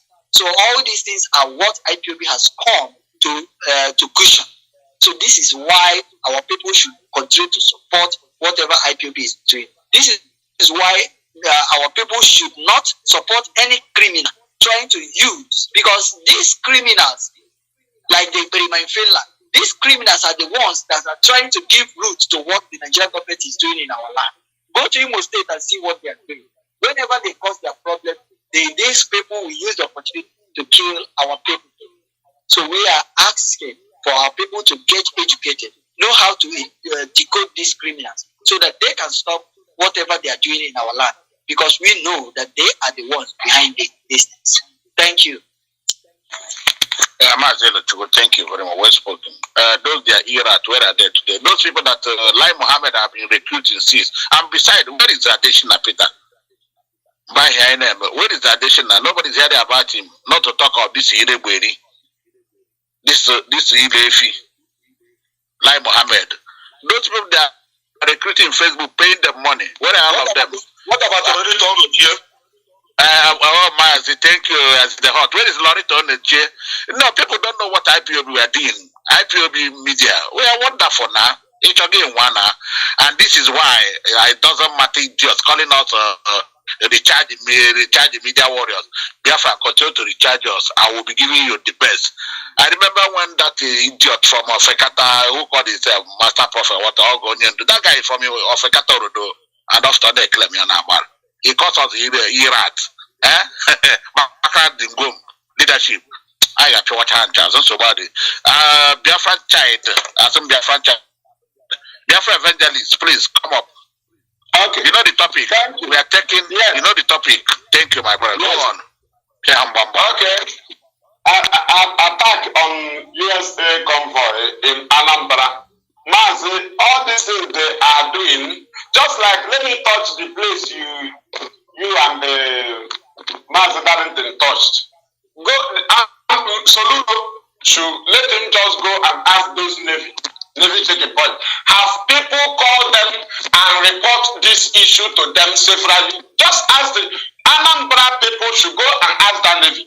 Do you know that as I am seeing it, the very terrorist camps, Fulani terrorist camps at the back of the airport of Anambra State International Airport, is a kidnapping unit of Nigerian Navy checking point at that area.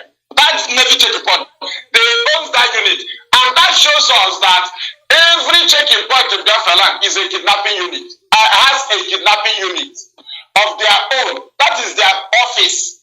That is why almost all their commanders will be Fulani that will be heading them in those terrorist those checking points that have terrorist units, Fulani terrorists. Now, coming to the attack on the envoy, if you hear the Commissioner of Police Anambra State as he was reading out what was written by Lai Mohammed and gave to him, if you hear him reading it out, he said, hey, this is Anambra. He don't even know where it was written. It was just came from Lai Mohammed. He started reading it, and the media was videoing it as if somebody was talking. Now, we ask him, all the criminals that IPOB have been exposing in Anambra, can he show us where he published their name or their picture? Now, have they caught any single criminal that IPOB exposed in Anambra? No. Now, all the criminals that ESN have been fighting, have they told the media to publish one? The answer is no. Now, we come to his statement. Anambra State Commissioner of Police, he said that, and before I go there, mind you, Mazi, such convoy, ordinary person cannot have the intel. That such convoy, foreign envoy, only the government have the intel. And they are the people that told you they came from Lagos, special. That is to say, they are the people that have the idea of their movement. And what they did there is exactly what they are doing to Nigerian army, which is Boko Haram. When they are moving, they will call their fellow terrorists. The terrorists will wait for them, lay ambush against Nigerian army and police and kill them. Why they are killing them is because they know that the same terrorists will be recruited into the army and police. Now that's what they did. The terrorists that was escorting the US convoy, because all the police are terrorists, army are terrorists. They recruit terrorists, even the commissioner of police are terrorists because he is leading terrorist police. So he's also terrorist. Now, the terrorists that was escorting the US convoy, it is not even called. The commissioner of police Anambra State set up the criminals, and they were waiting for the convoy because they are the only people that have the intel that such foreign envoy is moving at that very area. You cannot have the intel. That is number one. Now,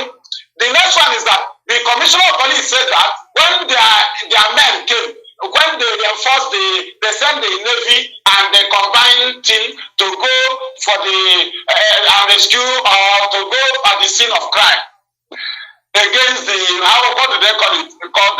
He called them assailants. Now that they escaped through the nearby bush and they are suspected to be ESN, IPOB ESN. Now, something I want to ask there is, why was ESN launched? It was because of Fulani herdsmen terrorists in the bushes and forests of Biafra land. Now, why did the man, who first occupied the bushes? Fulani herdsmen. What attracted ESN to the bushes? Fulani herdsmen. Now, how do the man who sent team to go to the scene tell you that they escaped through the nearby bush and he finalized the ESN? But he knew that they are Fulani terrorists, first of all, occupied the bushes. We are only there to chase Fulani away from the bushes. But when they talk about the bush, they remove Fulani. That is to say, their main key is because when you talk about why they are saying this is because they want to hide away from the world the purpose why ESN was launched. Because if the world want to know what all these allegations, they will ask the Nigerian Army and Police, why was ESN launched? This is a very serious question because they must tell us why ESN was launched. Because ESN was not launched because of IPOB, no. It was launched due to the negligence of duty and inefficiency of duty of the governors from our area and the politicians over the life of our people, which IPOB wrote to them, Nnamdi Kanu wrote to them and told them to defend our people. Now, Fulani, any Fulani or Northerner doing legitimate business in Biafra land is free. And then Nnamdi Kanu said they should go and rent house. Rent house, live with people. But for the bush, we don't accept it. Now, how do they talk about bush without mentioning Fulani? How do Commissioner of Police talk about bush without mentioning Fulani? Don't you see what they're hiding? Now let us come up to the police. What are they telling us now? Are they telling us that they didn't hear when IPOB had been announcing the names of criminals? Now, did you see BBC or any Nigerian media publish the death of Odumod? Why is it not going viral? Had it been Nigerian police was the people that got him, they would have said that he's ESN commander. But those that are telling them that they are in charge of ESN are the people that told them that these people are their ESN.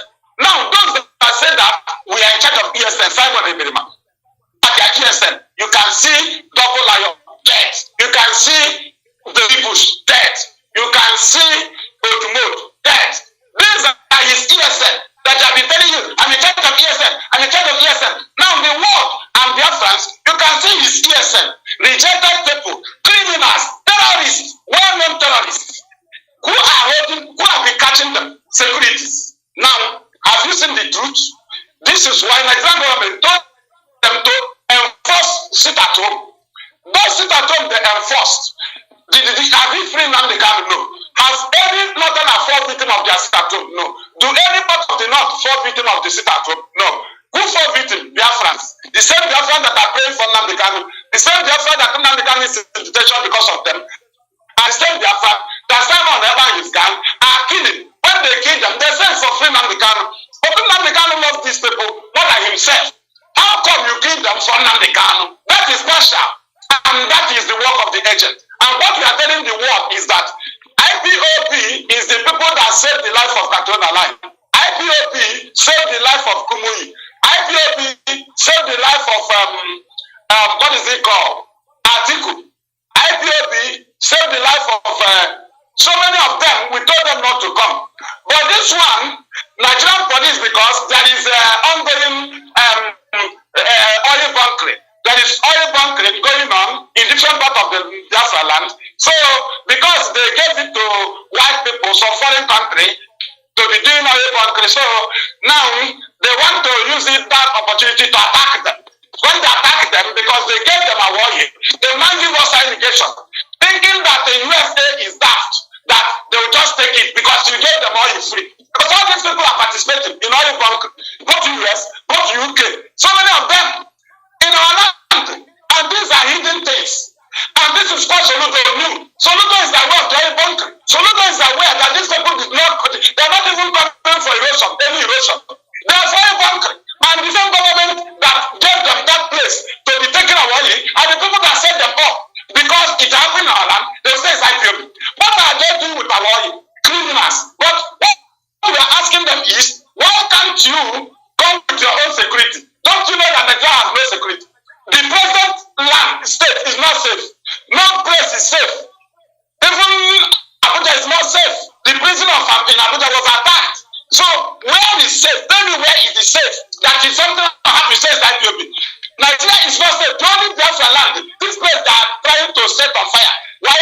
Itoba and the Hiala.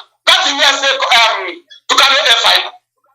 They want to create that scenario in our land, terrorist scenario in our land, so that they will see a grant to be officially using it. But they are not using it secret. And US have not investigated Nigeria in all their operations with the Tucano air fighter, because all of them are stealing oil. When you steal oil, you just write agreement, then you see Nigeria nullifying the agreement and you allow them. Are you not aware that they are killing us with the Tucano air fighter in Biafra land? Is the US not aware? The US not aware that Nnamdi has defeated Nigeria in all the allegations? Then how do Nigeria come up with police and say a suspected ESN? Well, you have. For how long have you got ESN? Did you not add it in the charges against Nnamdi? Why did you not join him for launching ESN? Why did you not join him for launching IPOB? Why did you not join him for protecting our land? He visited you God. He come to Nnamdi and say, I suspected ESN. God will punish all of you. So, Mazi, these things are being promoted by the governors. And so this are well. Thank you for this one. Let me drop for here. Thank you. Thank you, my brother. I say accept your prayer. Judge Money. Hey, no, Judge Money, hold on. I King, come up, please. Judge Money, hit it up. I King. Yeah. Please, we are. You know the topic we are taking. Number 2 topic: attack on foreign convoy and the shameful blackmail of IPOB by Nigerian government. They will take your 5-4 minutes. Alright. Fellow Biafrans and my able comrades, I greet you people once again. The topic on the attack on the foreign convoy is an in-depth analysis of what happened and what is happening in Biafra land as a whole. Shows that IPOB is built on a very solid rock, and Mazi and Kanu did it. You see, what happened to us in 1967 to 1970 is something IPOB has come to correct. You understand? Mazi and Kanu nurtured us to the extent that we understand the importance of the media. Because if we had not had our own megaphone, just imagine if we did not have our own megaphone and allow BBC, allow Vanguard and Punch and Radio Zoo to be telling our stories. Just imagine that today we have our own voice, the Radio Biafra. And this is why they are panicking. Once they hear Radio Biafra or they see anybody who is an IPOB media personnel,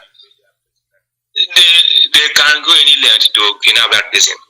Why? Because we always expose their evil agenda.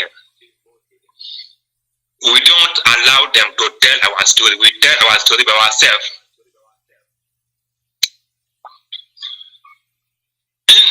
In-depth analysis of what happened in Obaro have confirmed that the criminals that attack,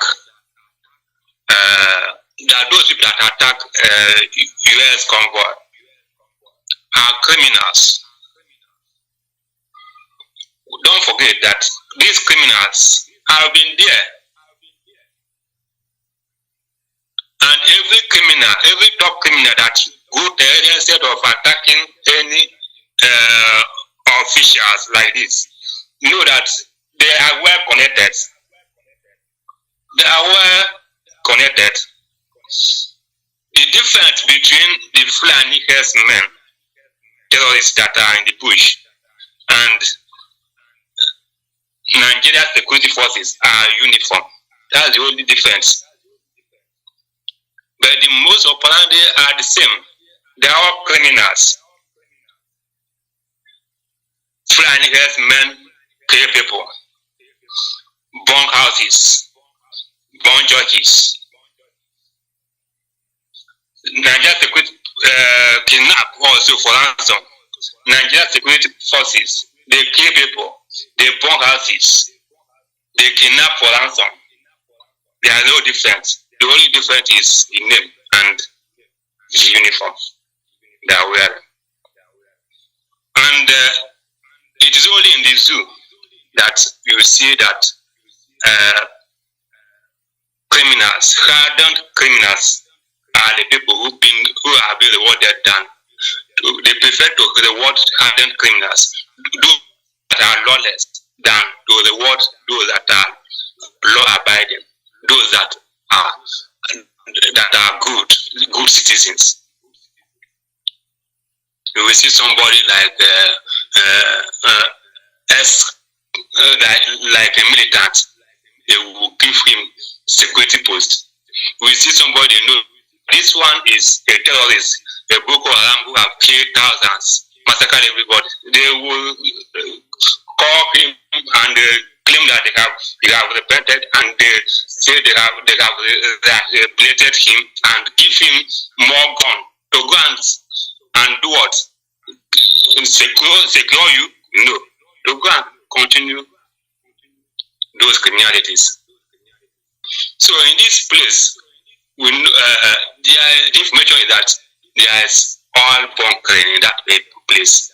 So even the people who claim that they are foreigners going there, though they say they are UNICEF, went there for humanitarian aid, and we cannot see any evidence that there was any humanitarian aid in Orbal. But the US people who claim to be in that convoy say that they are now UNICEF that went for humanitarian aid. But the fact remains that they went for an illegal mission there.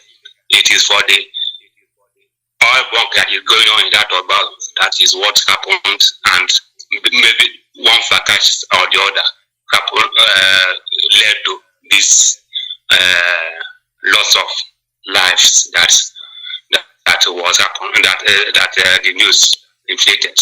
One thing they were doing is that the criminal incident that happened, in order for them to cover up, they will target on IPOB, ESN, because that's the only alternative they have.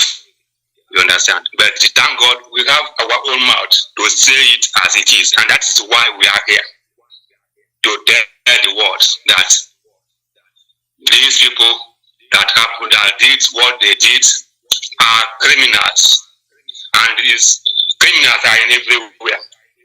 But the Nigerian government does not punish criminals; they reward criminals. That is why you see that one man who, in every aspect of his history and life, Soludo was able to make him Homeland Security Commissioner by name Chico. So before you become relevant in society, as far as the zoo is concerned, you must be a criminal. So there is no reason why we make Chico Odele, who is linked to every rubbish, every criminality that's going on. You make him Homeland for Security Commissioner for Homeland. Mazi King, you know the way they wrote. Have you forgotten the one in Imo State? That idiot in the also has made Chinatown.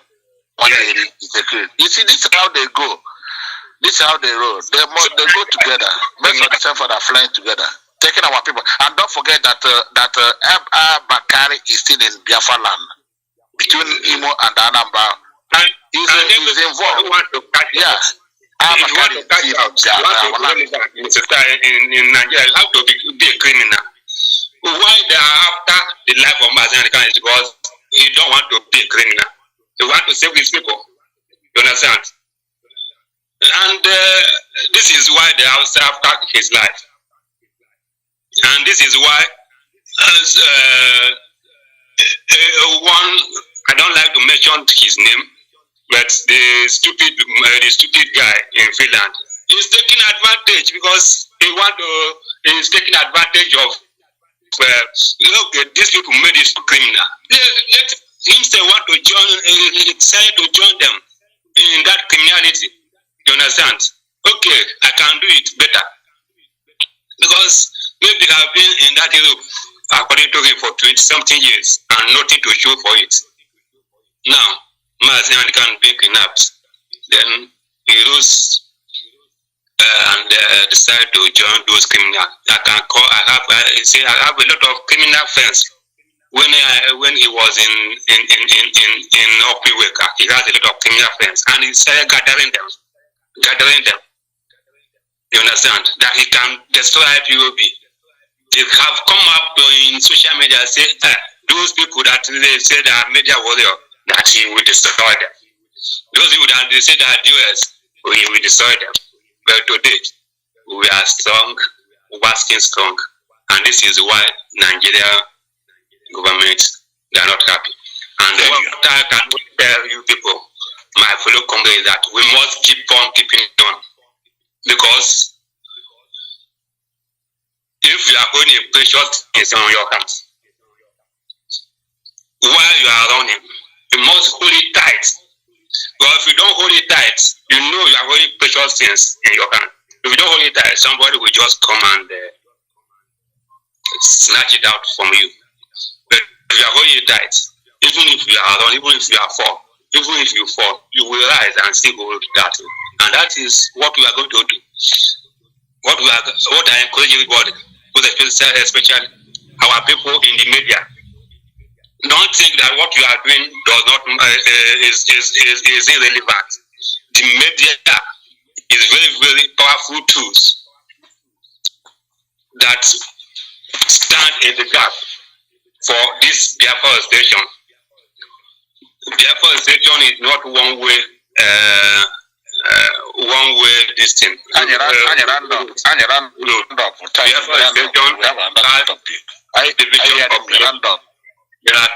I'm rounding up.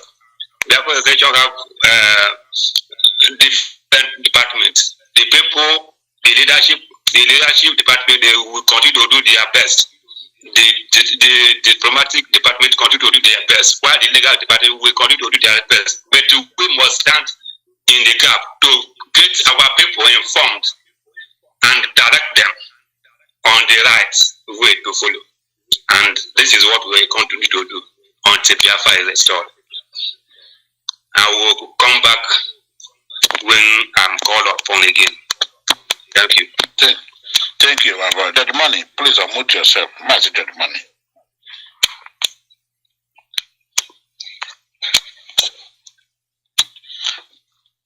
Hello, Daddy Money. Yes, Mazi. There one. Okay, great Biafrans all over the world, lovers of freedom. Of course, we are talking about the attack on the foreign convoy in Anambra State, Biafra land, Obaru to be precise. And if you check the things that took place before the incident, the Secretary of State of the United States put a call through to the President-elect in Nigeria, calling for the strengthening of the relationship between... Sorry? I think we should mute his phone. Mute your phone, please. Don't forget your But Money, go on. All right. Of course, the things that happened or transpired day before the attack on the convoy of USA. I will start from there, though Mazi Evangelist made a very important, point here, which I am going to second. But let me start from the activities surrounding this attack. On the 16th, morning of the 16th of May 2023, the U.S. Secretary of State, in the name of Anthony Blinken, put a call through to the President-elect in the name of Jagaban, who had a drug criminal record in the United States, who was indicted in 1990 or 1999 for drug case where he forfeited $460,000 US. So, if so many of you may argue that he did not forfeit such money, he did not have a drug issue, why then forfeit such money in Chicago? Now, of course, he put a call through to him on the morning of 16th of May. On the 17th of May, all of a sudden, there was a convoy, diplomatic convoy, belonging to the US diplomats in Anambra State. All of a sudden, this convoy was attacked. The Nigeria Zoo police, who their life is worthless, they are used as a sacrificial lamb at any time they want to play their game. It does not matter whom they are using to play this game, but we are actually bringing up and rounding up this investigation because that is exactly what is going on in Nigeria. Now, of course, they attacked this U.S. convoy. Now, in this U.S. convoy, there is no foreign national, there is no United States citizen in that U.S. convoy. The people inside such convoy were only people, non-U.S. citizens. It is an irony.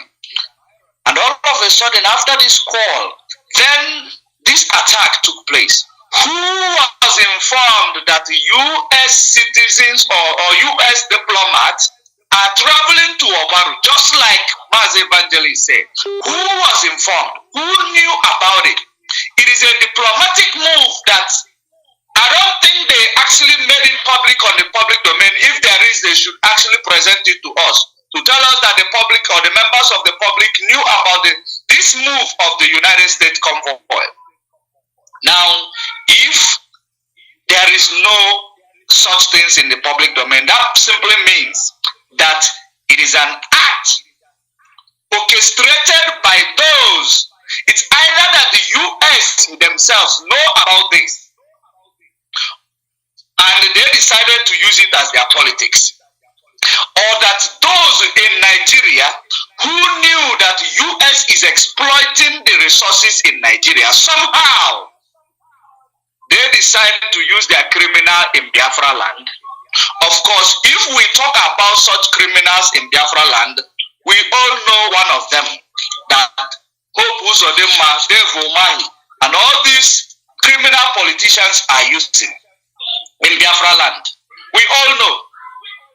It is the same people who are calling themselves Biafra government in exile. Because I want to bring it to a point where you will understand that this person called, or this criminal called, syndicate called Autopilot, I want you to know that they have escalated their act of sabotage against Biafra. And I've been telling you that there is a Western interest, there is a Western agenda that these people are promoting. It is not adding up right now. Now, if you look at the attack on this convoy, it means that there is an inside job, there is an insider that knows that this convoy is moving and knows what time this convoy is moving and knows when they will stage attack in order to blame it on IPOB, but we are bigger than that. And I don't think we will spend our time all the time coming to actually exonerate the IPOB or coming to say it is not IPOB. They should make use of their intelligence. They should make use of their intelligence. That is they claim Nigeria is a sovereign nation, but they do not have intelligence. It is IPOB intelligence they are borrowing up and down. The time that we saved Statriona Lang, it was IPOB intelligence who put that call. This time around, it happened. So where is Nigeria intelligence? Are they reactive or are they supposed to be proactive? Now, that is by the way. Now, if you look at the recent activities of this agent infiltrator in Finland, if you look at his recent activities, you will understand there is a call, a voice note that actually made round on social media last month where he sent RPG, which is rocket launcher, and PNG with the chain, which he actually gave to these criminals that are actually doing all these crimes in Biafra land. That one is on the side. Now, his recent activities, he claimed that he has established Biafra government in exile, and he claimed to be the Biafra prime minister in exile. And of course, so many of you are aware that I am not a big fan of Bruce Fein, because Bruce Fein has been promoting these people somehow. That is the reason why I haven't been a big fan of him. I don't know if he was promoting them because of his ignorance to find the truth, or he was promoting them because he does not know what is going on. But so many of you know that I have come several times and I have talked against Bruce Fein. But today, because I believe that people change, I believe that there is always second chance for people to retrace their step. Or he is trying to change to the knowledge of enlightenment, to understand the game that these people are playing.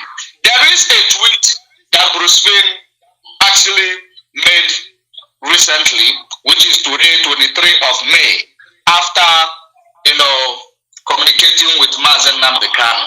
Of course, so many of you are not aware that he communicated with Mazi Nnamdi Kanu. Now, let me read that tweet. MNK has asked me to communicate to Biafrans his repudiation of the false Biafra Republic government in exile. Biafra Republic government in exile, prisoners to his quest for Biafra statehood. Stay away, the traitor have ostensibly established a presence in Maryland, USA. A steep legal price for perfidy is coming.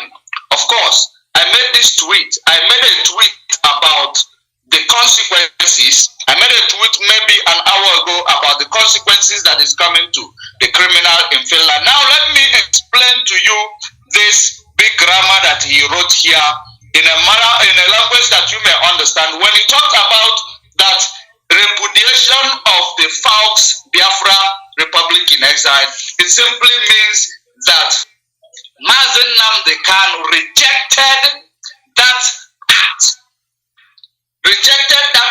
That is repudiation, and the false simply means is tactics-less something. It's something that is non-diplomatic, with no tactics, there is no formation. You are just going to a direction that is meaningless. That is the meaning of the false Biafra Republic government in exile, and it is treasonous to the quest of Biafra statehood. It is an insult. It is an act of sabotage towards this project of restoration of Biafra, which every Biafra need to stand up and condemn it, because there is something that I say that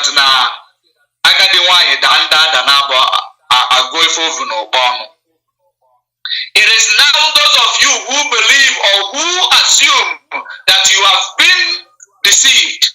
It is now high time you put your voice and condemn these activities of this man.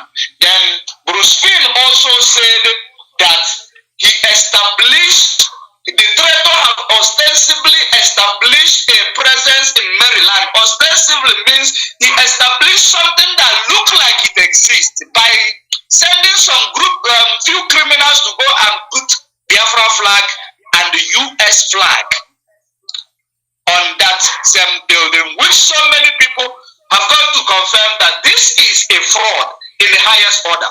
They are using Biafra project, set themselves up as Biafra government in exile, which doesn't exist. They are using the project for their Ponzi scheme. That's exactly what these people are doing.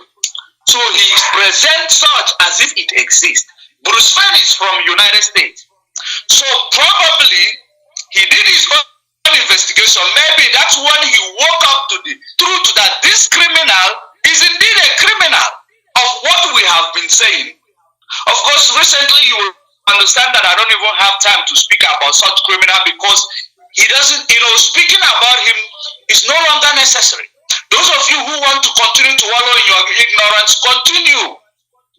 But I have told you there is a Western agenda behind what that criminal is doing. That is the reason why such criminal will come to the public domain and tell you that he has established a building head office which doesn't exist.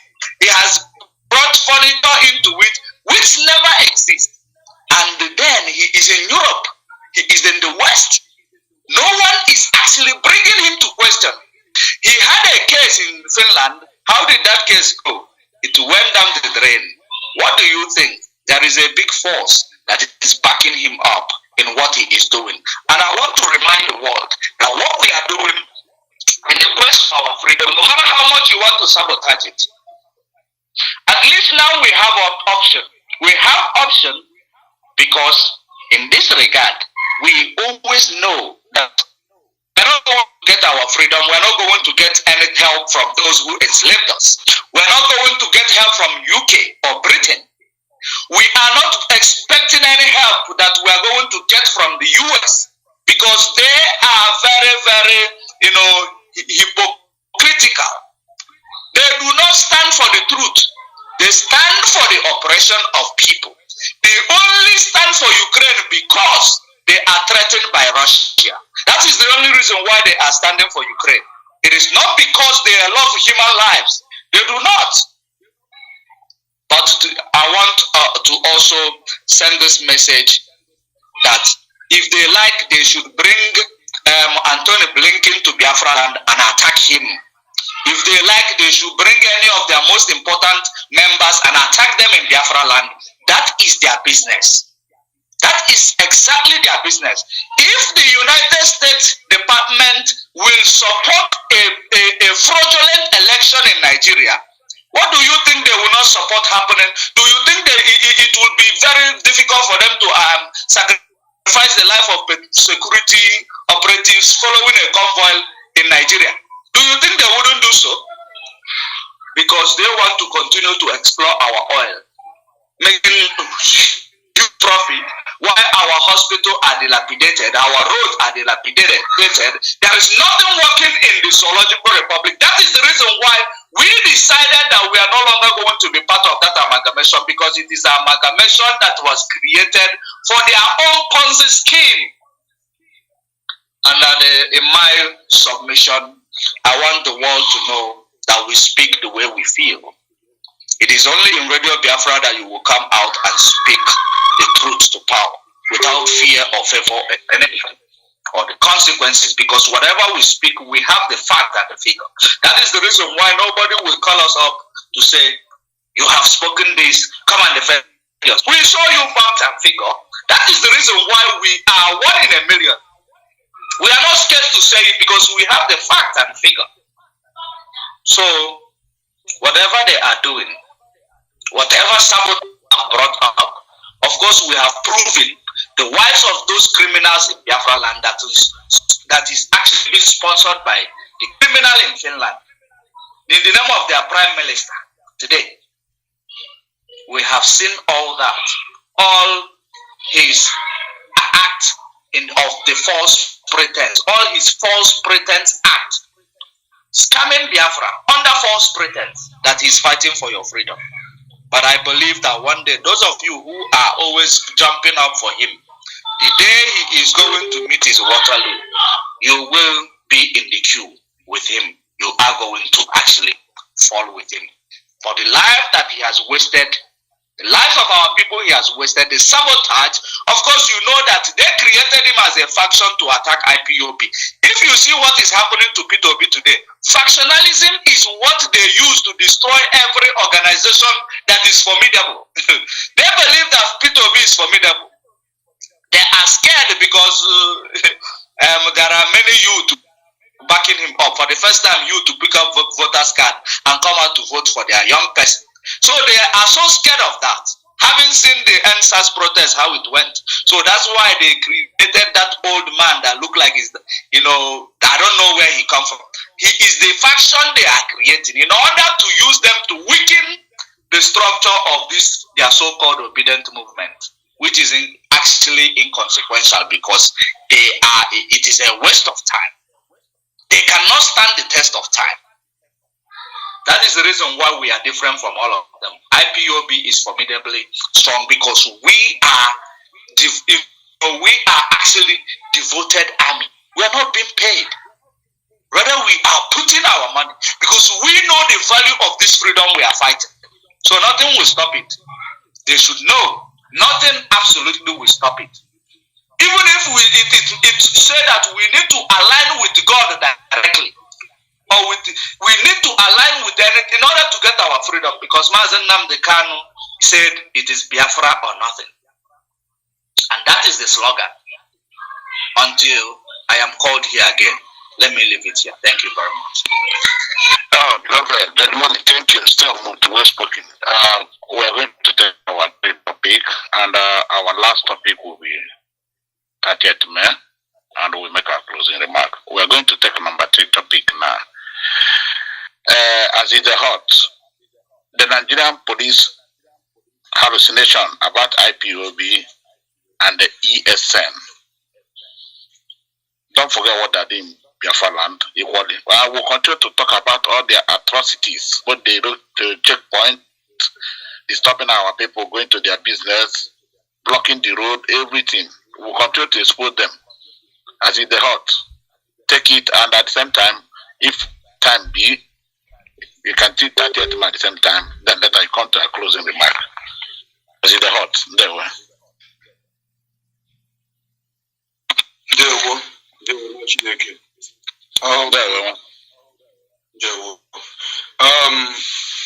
This topic,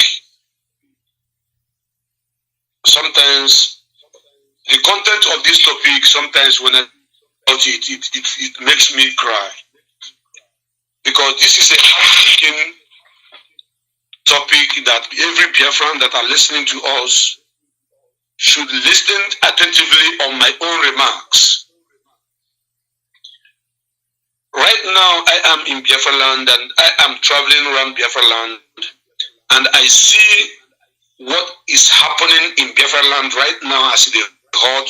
I saw what has been happening in Biafra land before now, and I want everybody that is listening to the sound of my voice to understand that no matter what happened in Biafra land, there are prominent people that have spoken about this particular topic that we, the media warriors, are about to treat this evening, this morning, this night, as the case may be, depending on your location. I remember when Stella Odua talked about the presence of Nigerian military and police checking points in Biafra land. I remember when Eyimia Baribe talked about checking points and of the army, police, and even Navy. I don't know what Navy is doing on the ground. To my understanding, please, Mazuki, I crave your indulgence to tell us if Navy is supposed to be inside cities, please, before I continue. Does Navy operate on the inside the cities on the ground? Or Mazi, Alozie, any one of you, please, I want someone to help me. The naval people are supposed to be on the water, not on the road. Thank you. Thank you very, very much. The reason why I ask this question is because it is only in Biafra land I have traveled across this country. I've been to the far north, I've been to the north central, I've been to the northeast, I've been to the southwest, every state in southwest I've been there. Then I came to ask myself a question because it's heartbreaking. I have never seen Navy in all the northern part of the country that I've been to, parading right inside the city. have never. Only in Biafra land is where you will move from 1 kilometer to another. You see the police checkpoint, you see army checking point, then you see Navy. What are they doing inside the main city instead of being on the water? It's a very big question that people should answer. You see, the presence of Nigerian police and army in our land is not as they are not there as a security outfit. No, they are there to exploit from the people of Biafra. Because from Lagos, if you are traveling from Lagos, which is southwest, traveling from Lagos to Biafra land, from Lagos to Edo State, if I can get it correctly, you will not meet more than 20 police checkpoints from Lagos to Biafra land, which is the boundary between Edo State and Edo State and what is this state that is bordering with Edo State, which is Yoruba land. Thank you. You will not meet less than 20 checking points. That is, by the way. Do you know that from that Ondo checking point, which is between Ondo and Edo State to Onitsha, you will have 150 checking points. 150. Only from Edo State to Onitsha, you will have almost 70-something checking points. Why? And each checking point is collecting money from all the motorists coming into this city, this beautiful land of Biafra. One pole. Yes, let me go this. Now, from Onitsha, once you cross the Onitsha head bridge, from Onitsha to Owerri, you have another 100 checking points. From Onitsha to Port Harcourt, to Aba, from Aba to Port Harcourt, you have almost 200 checking points. Why are these roadblocks? Why? Can somebody tell me what you will see police, you will see Navy, you will see army. What is happening? But over there in the northeast, where Boko Haram are sacking and killing innocent people, you will drive for like 2 hours. You will not see a single, I repeat, a single police checking point. What you see is some police people who will park in the bush. They will just be there, maybe for one emergency call or something. But from one pole to another police, from one pole to another police, and they are not there to checkmate the activities of the kidnappers and the enemies in the land. If the number of police and army in Biafra land is put into real practice, believe you me, there will be no kidnapping in Biafra land that will be successful. But because they are part and parcel of those who are planning this kidnapping, that is why you see it being a successful business for them. How can a policeman? I checked online last year, October or thereabout, to see the update in one of the Nigeria tabloid. It says that Nigeria police is making 5-point-something million. I repeat, 5-point-something billion from the motorists, not millions. Excuse me. Billion. Yes, 5.2 billion from the motorists in the southeast. That is to say that the people who are transporters in Biafra land, the money they are making is being given to the police and the army on this checking point we're talking about. You know, the presence of the police and the army on the highway is supposed to be for safety. When you are crossing, they stop you, they check your documents, it's okay, they check your boots, you don't have anything, ammunition or anything that is against the law, they pass you. But in Biafra land, reverse is the case. Once they stop you, they must make sure they extort from you, and that is what giving the toll of 5 billion amount of money every year. That is the money they are taking for Biafra. And this is one of the reasons why Mazi Nnamdi Kanu say we don't need any police and army checking point in Biafra land anymore. When you look at the people who are doing these things, to their own land there is uprising. There is a serious uprising in the north. Boko Haram killed innocent people. Like serious attack is being made on the people from that side of the world.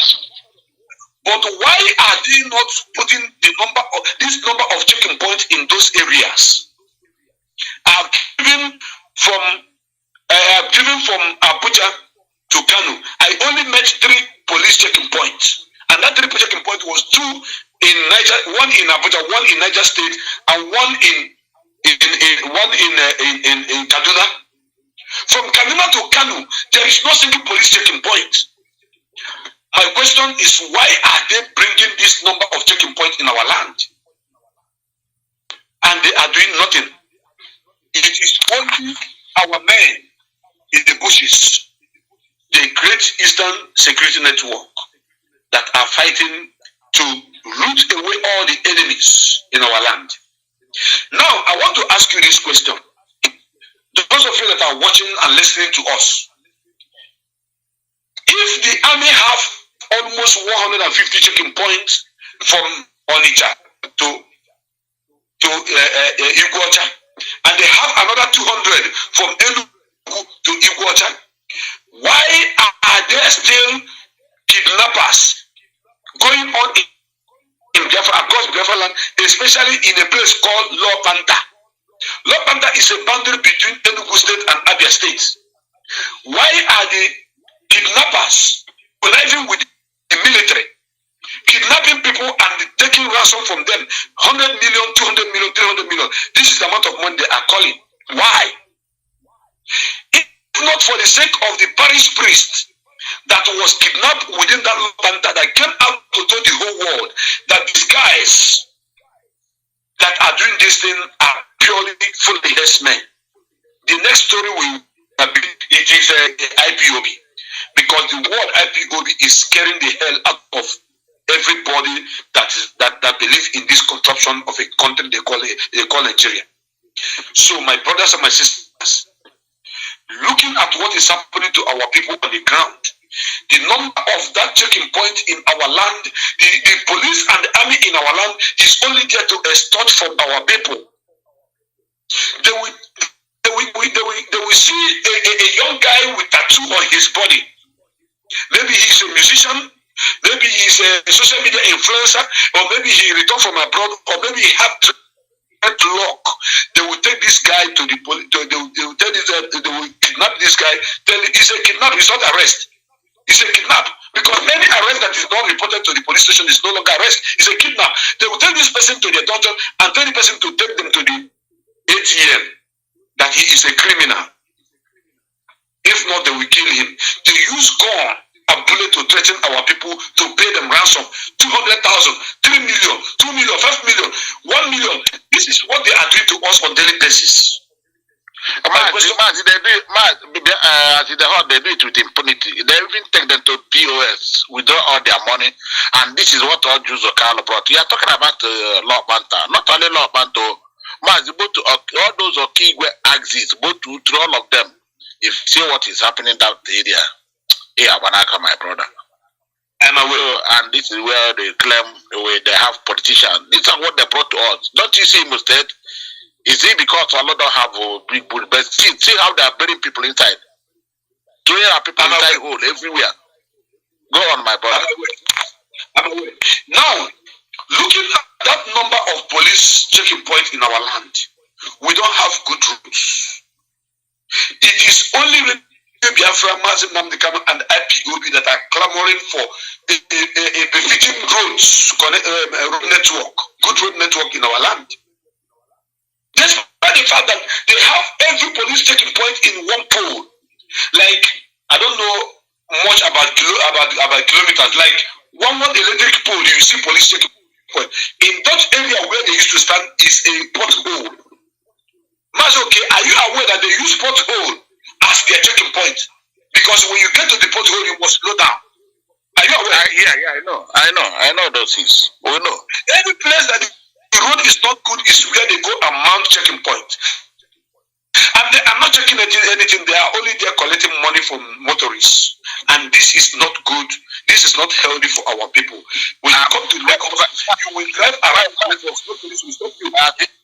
In the hut, wherever they have that their checking point, their brothers are near the bush there, kidnapping. Watch all of them, both from Okiwe, all the whole thing. But this one we are talking about now in Omombra, where they call Anambra. The airport there, you can see there is a Navy checkpoint. All of them are inclusive there, both the army or police, whatever they call them. But there are a lot of kidnapping going around there, and they are part of it. They are sharing all these things together. They're starting our people on the road. At the night, they start you anywhere. They are taking everything, all our resources. But don't forget what Kunle and Adamu said. But after 4 years, whatever business we are doing, they did. And it's playing now. It's still playing now. There we're going. Do you know the experience with these people? I was traveling from Lagos to Biafra land. That was last year. Between Okada and Edo town and Bini town, there was a police checking point where when they stop you, if you're a young man, they knew the Igbo speaking Biafrans. They knew us. Once they look at you, your appearance automatically they know you are Igbo. Yeah, and then it's called a Cadelo. Go on. Thank you. You know the place. They stopped me and my friend, they took me inside the bush. They did not even search me by the roadside. They took me inside the bush. Do you know that inside this bush they built a beautiful house there? And they have POS. They have a POS machine with them. They begin to search my bag. After searching my bag, they asked me all the questions that you can think of. I answer all the questions. They collected my phone. Begin to check my transaction, like my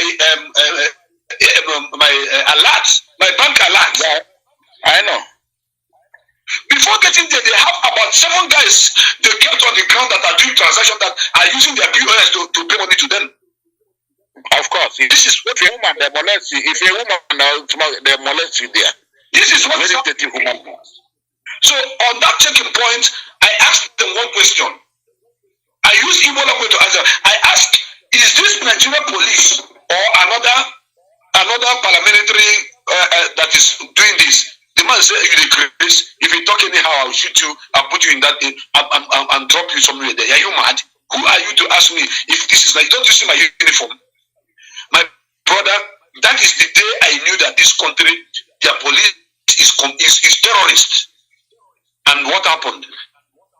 I said, okay, now that I have checked my phone, check everything, you didn't see anything incriminating, can I go? On the process, they saw Biafra flag and Mazi Nnamdi picture on my phone. They said, who is this? I said, this is Mazi Nnamdi. Hey, what is this? I said, that is Biafra flag. He said, so you are one of them? I said, one of who? One of who? This flag, although the one has a flag, I don't have a flag. This is a flag. That very day, I fought for Biafra. I don't even care if they're going to shoot me or kill me or whatever. Because what I'm saying is what is happening to different people in our land. I said, what? Is Mazi Nnamdi Kanu, is he not a human being? The man looked at me, he smiled.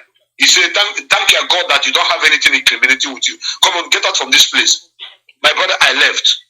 Those 7 guys there paid them. Some pay 200, some pay 300. I don't know what those guys have committed. Maybe some of them have dreadlock and some of them have tattoo on their body. This is happening to our people. This is an intimidation, and we have governors. We have ministers. We have all manner of whatever you may call them that think that they are the people that we're looking up to protect our land. They are doing nothing about this. But they have checking points, collecting money, extorting from our people, killing and destroying our land. Nobody is saying anything. Only this movement, Ipob. When you look at what is happening to our people in our land, you will understand that we are like a people that is not that we are like. We are people that are defeated in the war. Because we are defeated in the war, now they are treating us like fourth-class citizens, not even third-class citizens. Because what I saw in that particular place is everybody that is going to the east, they know you are Igbo, so they have to stop you and molest you, collect money from you. But when you are in Yoruba land, nobody will molest you, nobody will collect money from you, nobody will treat you anyhow. When you are going to the north, nobody does that. Once you are coming to Biafra land, you will meet all this evil. And my question is this: why are they still governors, House of Representative members, senators in our land, or and Soko, and whatever they call themselves? Yet they are doing nothing to protect the Biafran indigenous. That is where I want to stop on that. Then talking about 30th of May. 30th of May is fast approaching. We have few days to approach 30th of May, and I want to use this opportunity to call on every Biafran to do something very, very important. Tell your brother, tell your sister, tell your brother, tell your sister, tell your husband, tell your wife, tell your family members that that very day is very, very, very, very, very important to us. And we must remember all the fallen heroes. We remember people like our brother, our late brother, Mr. Morris Prince, aka Osman Page, who died a few days ago, fighting for the restoration of our nation. We remember those that fought and died in 1967. Therefore, it's going to be a lockdown. Yet, I still have something to talk about, if you can permit me just a few minutes. Judge Money have done justice to this particular topic, but I will touch it a little bit. Some of you do not know whom Bruce Fane is. For the benefit of those of you that doesn't know who Bruce Fane is an American lawyer who specializes in constitutions and international law. He happened to be Mazi Nnamdi Kanu's international lawyer. In so many occasions, I've seen Bruce Fane. In fact, I'm in the same line with our brother Mazi Judge Money. In everything he said, I am in line with him. Who was there? I don't know if he was deceived by the autopilot, by Simon Igberima and school. Because some of his updates and some of his countenances is like he is with them. But for Bruce Fane to come out and talk on this particular topic, which is the Biafrans in Biafra government in exile, you should understand that Miri Abago Miri Juga Wonu. Yes, the water, the Miri Juga Wonu. Yeah, how we want to see how again. The only thing you need to do is to open the mouth, can be very poor. So look at what Bruce Fane said. He is trying to let each and every one of us understand that Mazi Nnamdi Kanu have 100% distance himself, because Mazi Nnamdi Kanu messaged him.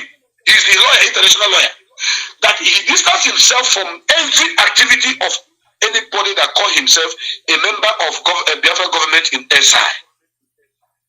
He made it very, very clear that whatever these guys are doing is not in line with what Mazi Nnamdi Kanu is doing.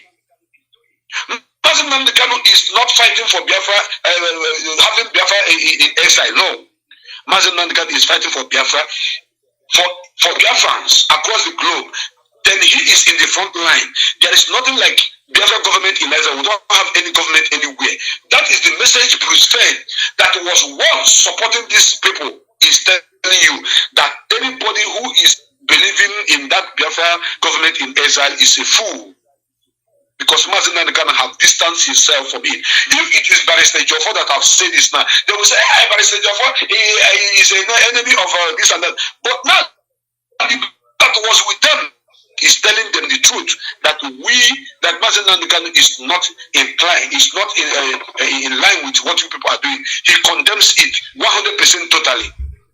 And I want to thank that man, that Mr. Prince, who went to that Maryland office of the fake Biafra government in exile to remove the Biafra flag there and say, this is fraud, that enough is enough. You people should stop using this movement and the predicament of Mazi and Kanu to extort money from individuals, all in the name of Biafra.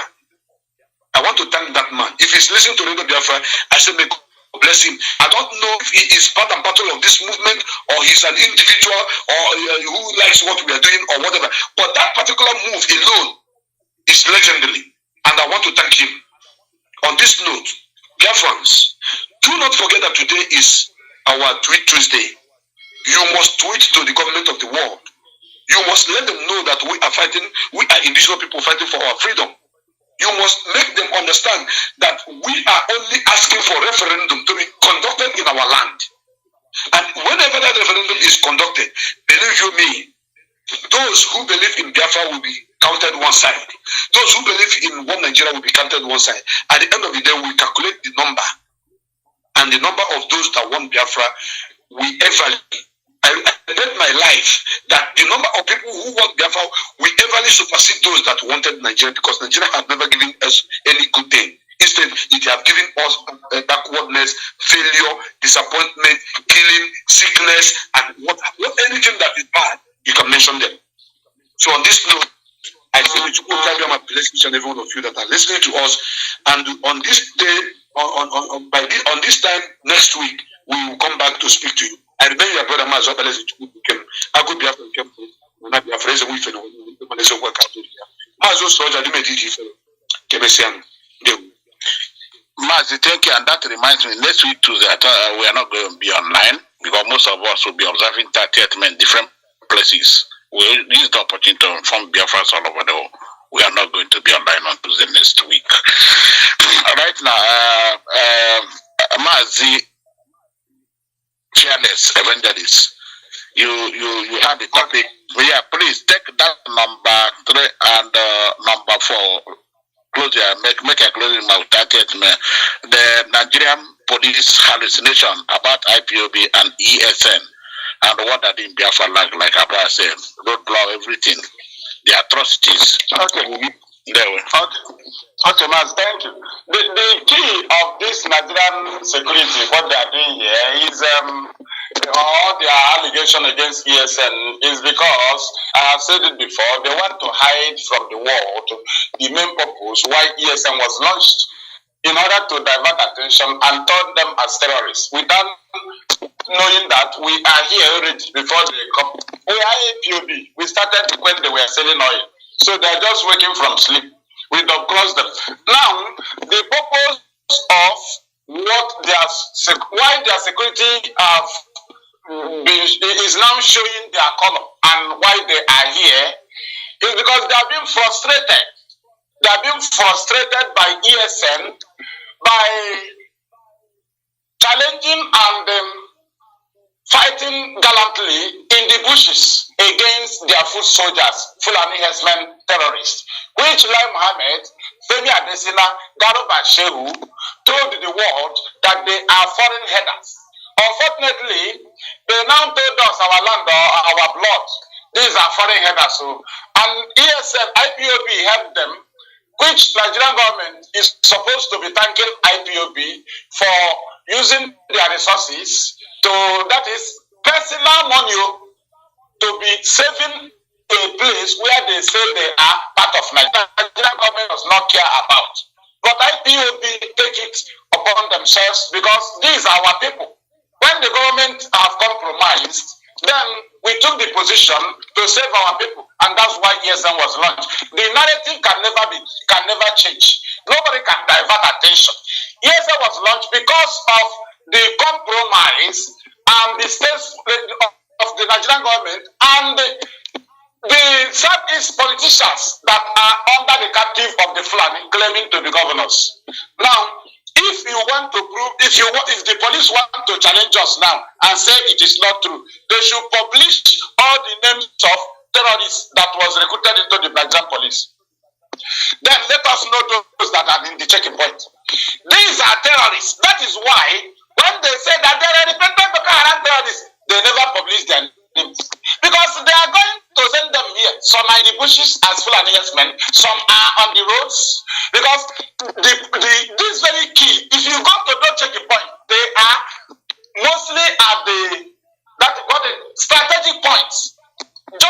us. That is to say, they are part of the land grabbing. These people are fighting from the bush, then the police and the army are fighting in the cities with subjugation, extortion, threatening, killing, extrajudicial killing, in order to put you in fear. Why those are others are in the bush putting you in fear? Army barracks are in our communities, police barracks are in our communities. Why checking points are on the road? When they pursue you in the community, if you run inside the bush, the Fulani will kill you. If you run outside, those are checking points will kidnap you. That's what they plan, and that is their setup. And that is why they always recruit terrorists into their forces and send them here. They are all terrorists. Both the commissioner of police, all of them are terrorists. Both the one in Abia. And you know that the checking point is the part of the source. And the politicians are involved because when they kidnap people there, they go for human organ. They harvest the organ. They kill them, they harvest the organ. That is to say, the checking points are also instrument of the politicians. Habitual criminal. All these habitual criminal politicians. Fearless, we will not forget that the barracks, equally barracks, that their barracks is their hiding point. That's where they run to take out. Yes, Mazi, protecting them. Yes, with of started men. Our people should know that the way our fathers discover our village, discover streams, discover many things for us. That's how gallantly their children stood against the invaders, as Ojuku called them. Nigerian army invaders in our land since 7 to 70. And since then, gallant people have been standing against these people.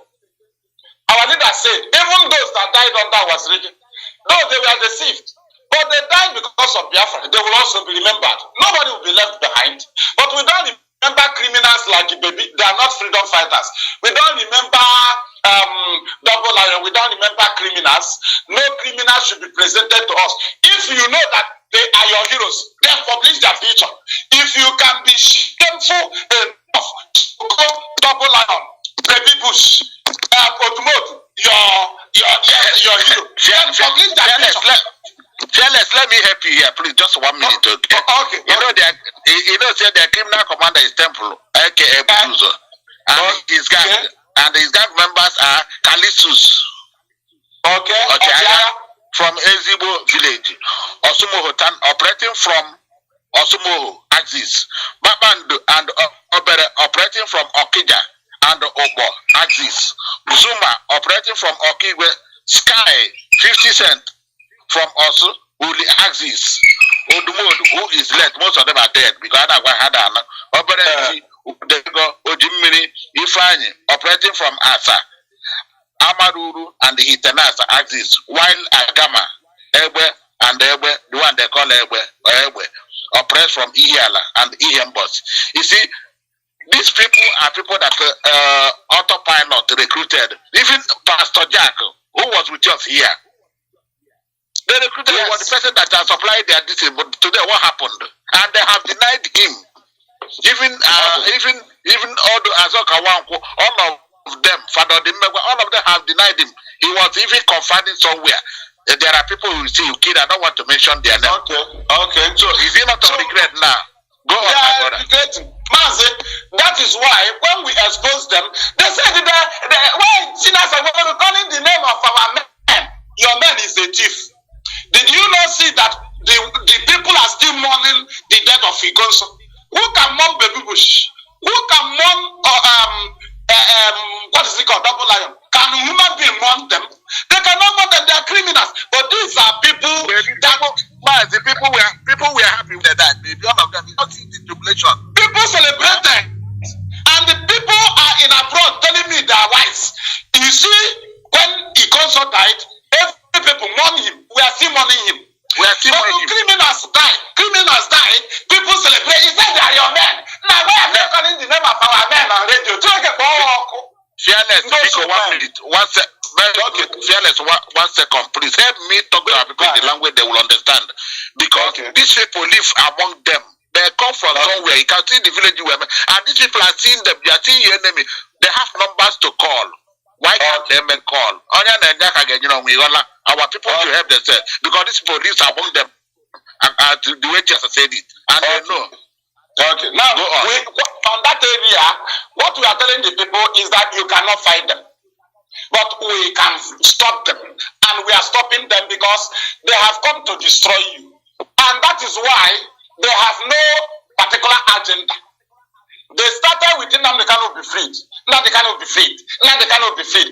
Ask yourself, somebody that called Nnamdi Kanu is leader is now today Prime Minister.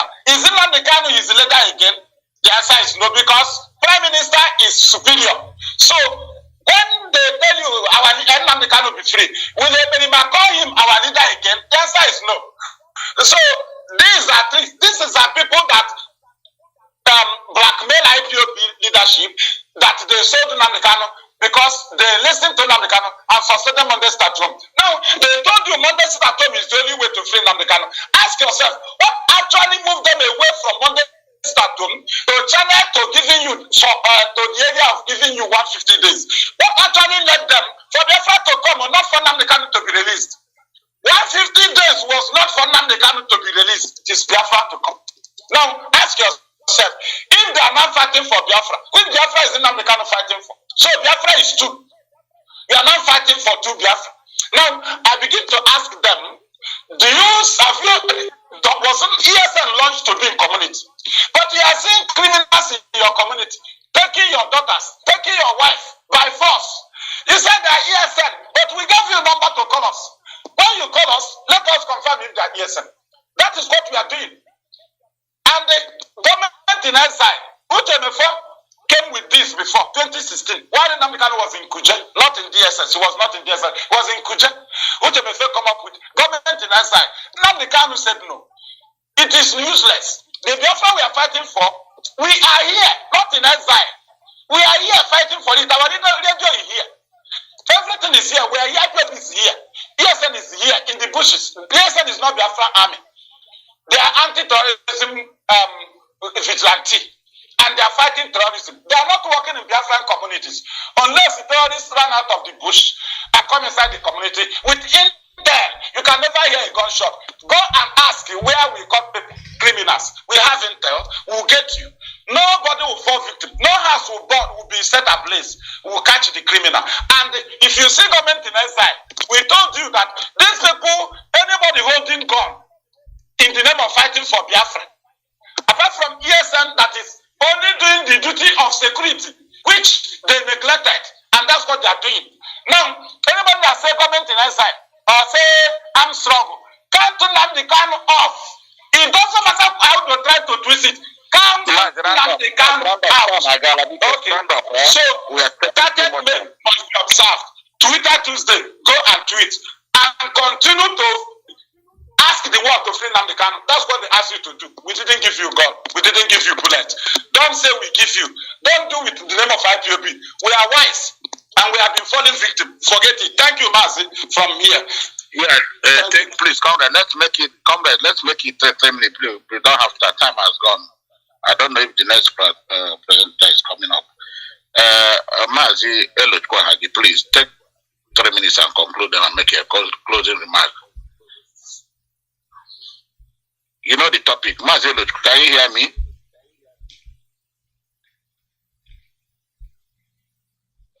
Hello, I can hear you. I don't know the place I am now, but let me the topic. Please remind me the topic. Okay, we are treating the Nigeria hallucination about IPOB and the ESN. And 30th May, you make a closing remark. Okay. You know too well that we also too well that this struggle have already started this struggle. In everything that is happening in the today, I think they have greatest nightmare. It has been the greatest nightmare, and they cannot help it. So that's why they are kind of blackmailing people. They have treated it in many ways. But yes, we need to aware that this country has been, others has been killing. Go to Marcelo, speak up small. If you're not in a better place, you can hang up. You come back later, okay? If the place is not okay for you, it's like you're on the road. Another person can speak, then you come up later, okay? It's better because yeah, your security is most important. Take your judgment and mute yourself, please.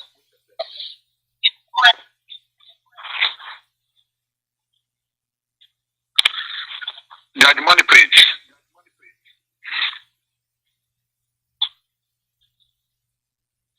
Mazi judgment, if you are not there, Annie King, or mute yourself, please. 3 minutes. Okay, I think I'm coming out. Loud and clear, please. We are running short of time. Fellow Biafrans, thank you once again for bringing me here to talk about Nigeria police hallucination. About IPOB and ESN and the 30th May, and encourage our people make a closing remark. Bye-bye. Alright. Yeah, thank you once again for bringing me back to hear my view as concerning the Nigeria police and their extortion and brutality and the siege and the economical aggression in Biafrans. It's very important for we to understand this, that we are not free until we are free. This is the systematic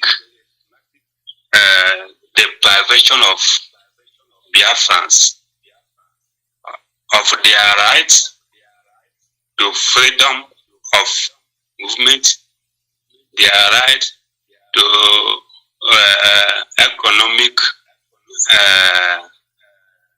development and other areas. You understand? And the only way we can go about this is Biafra. Free from this particular issue is to getting Biafra. So when you see all these stages all around you, don't say it's better, let's not talk about this Biafra. Maybe it's because we are talking about this Biafra too much, is why they are blocking the road too much. No, the truth is that as a Biafran, most especially, let me use the word Igbo, as an Igbo man in this contraption called Nigeria, you have no future, you have no dignity, unless Biafra is totally free.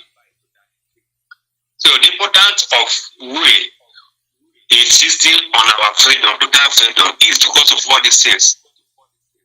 How can we get our economic freedom, political freedom, and even religious freedom without getting Biafra? It's not possible. The Nigerian government purposely are doing this in order to suppress and break us down, but we are not going to allow it. And we can only encourage our people to always give intelligence to Eastern Security Network, who their sole purpose in Biafra land is to protect our people that are coming to invest, our people that are coming for farming, to invest in farming and in other economic investments. Eastern Security Network is already set up there by Mazi and Kanu, and they are forming able, and they have put their life on the line to make sure that there must be a conducive environment for our people to live their life and invest and do their business. So the only thing we can say is this: we must insist, we must support IPOB, we must support ESN. Well, this is where our hope lies. Support IPOB for the call for a referendum for Biafra to be free, so that we can live as a free human being and restore our dignity. Support ESN so that they can continue to be encouraged and to protect our land and our people, to have a conducive environment to do their business and carry out their daily activities. And this will bring me to a closing remark by reminding our people the importance of 30th of May. You see, 30th of May has been a remarkable day for all Biafrans. No race that exists that do not honor their ancestors. No race that exists that will not honor their ancestors. It doesn't matter the religion we belong to, whether we belong to Minala, Islamic or Christianity. Do you honor your ancestors as a race? Christians honor Jesus Christ as their personal Lord and Savior. Why? Because he came and died for them, for their sins. The Islam, they honor their Muhammad. Why? Because they say that he is the messenger of them from Allah. We must honor our heroes who died for us to be alive today.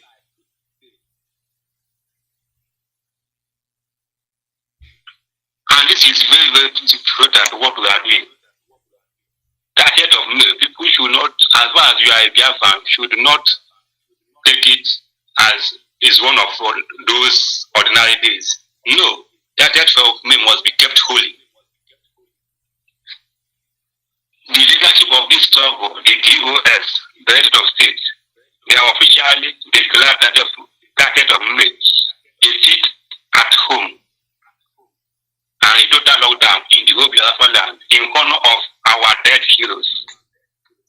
We must make sure that we respect that day and keep it holy. It is not that if you do not carry out all your business on that day that you are not going to do another business. No. This is very, very important to what we are doing. Let us keep that date of May holy and respect our dead heroes. We believe that doing this will ignite the spirit and we awaken the spirit of our dead heroes to continue to fight for us, even in that spiritual realm. Because this Biafra we are talking about, we are able to conquer, to record many victories because Ihaine may became more. You understand? And the spirit of our land are with us because they acknowledge our honor to them. And whatever we did in this world while we are alive is what is the legacy we are going to leave behind. And these people, these are our dead heroes, they have left an unforgettable legacy to us, and we must continue to remember them. Thank you. What we can. So, fellow Biafra, I greet everyone, and I will know that in future we will continue to join to educate our people more and get them informed more as things goes on. Thank you. Thank you, my brother. 30th May is an annual event. It's an annual event. Mazi, Alozie, our South African brother just informed me will not be here today. But all the same, we are going to round up now. Judge Money, please come up and speak about the Nigerian police hallucination about IPOB and ESN and make a closing remark 30th May. And you people should encourage our people to donate massively to the Biafran RTC store that will be holding on Japan September. Please, very, very important. Encourage our people. They will.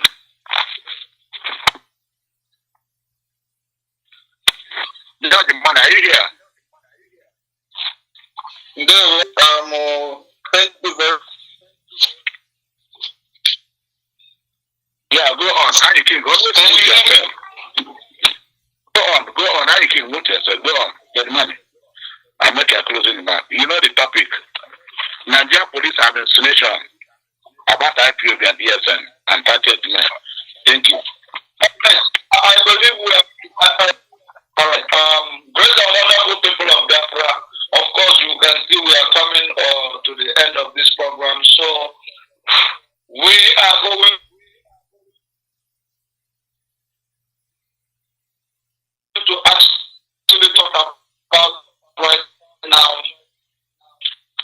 very briefly, the hallucination of the Nigeria police and their army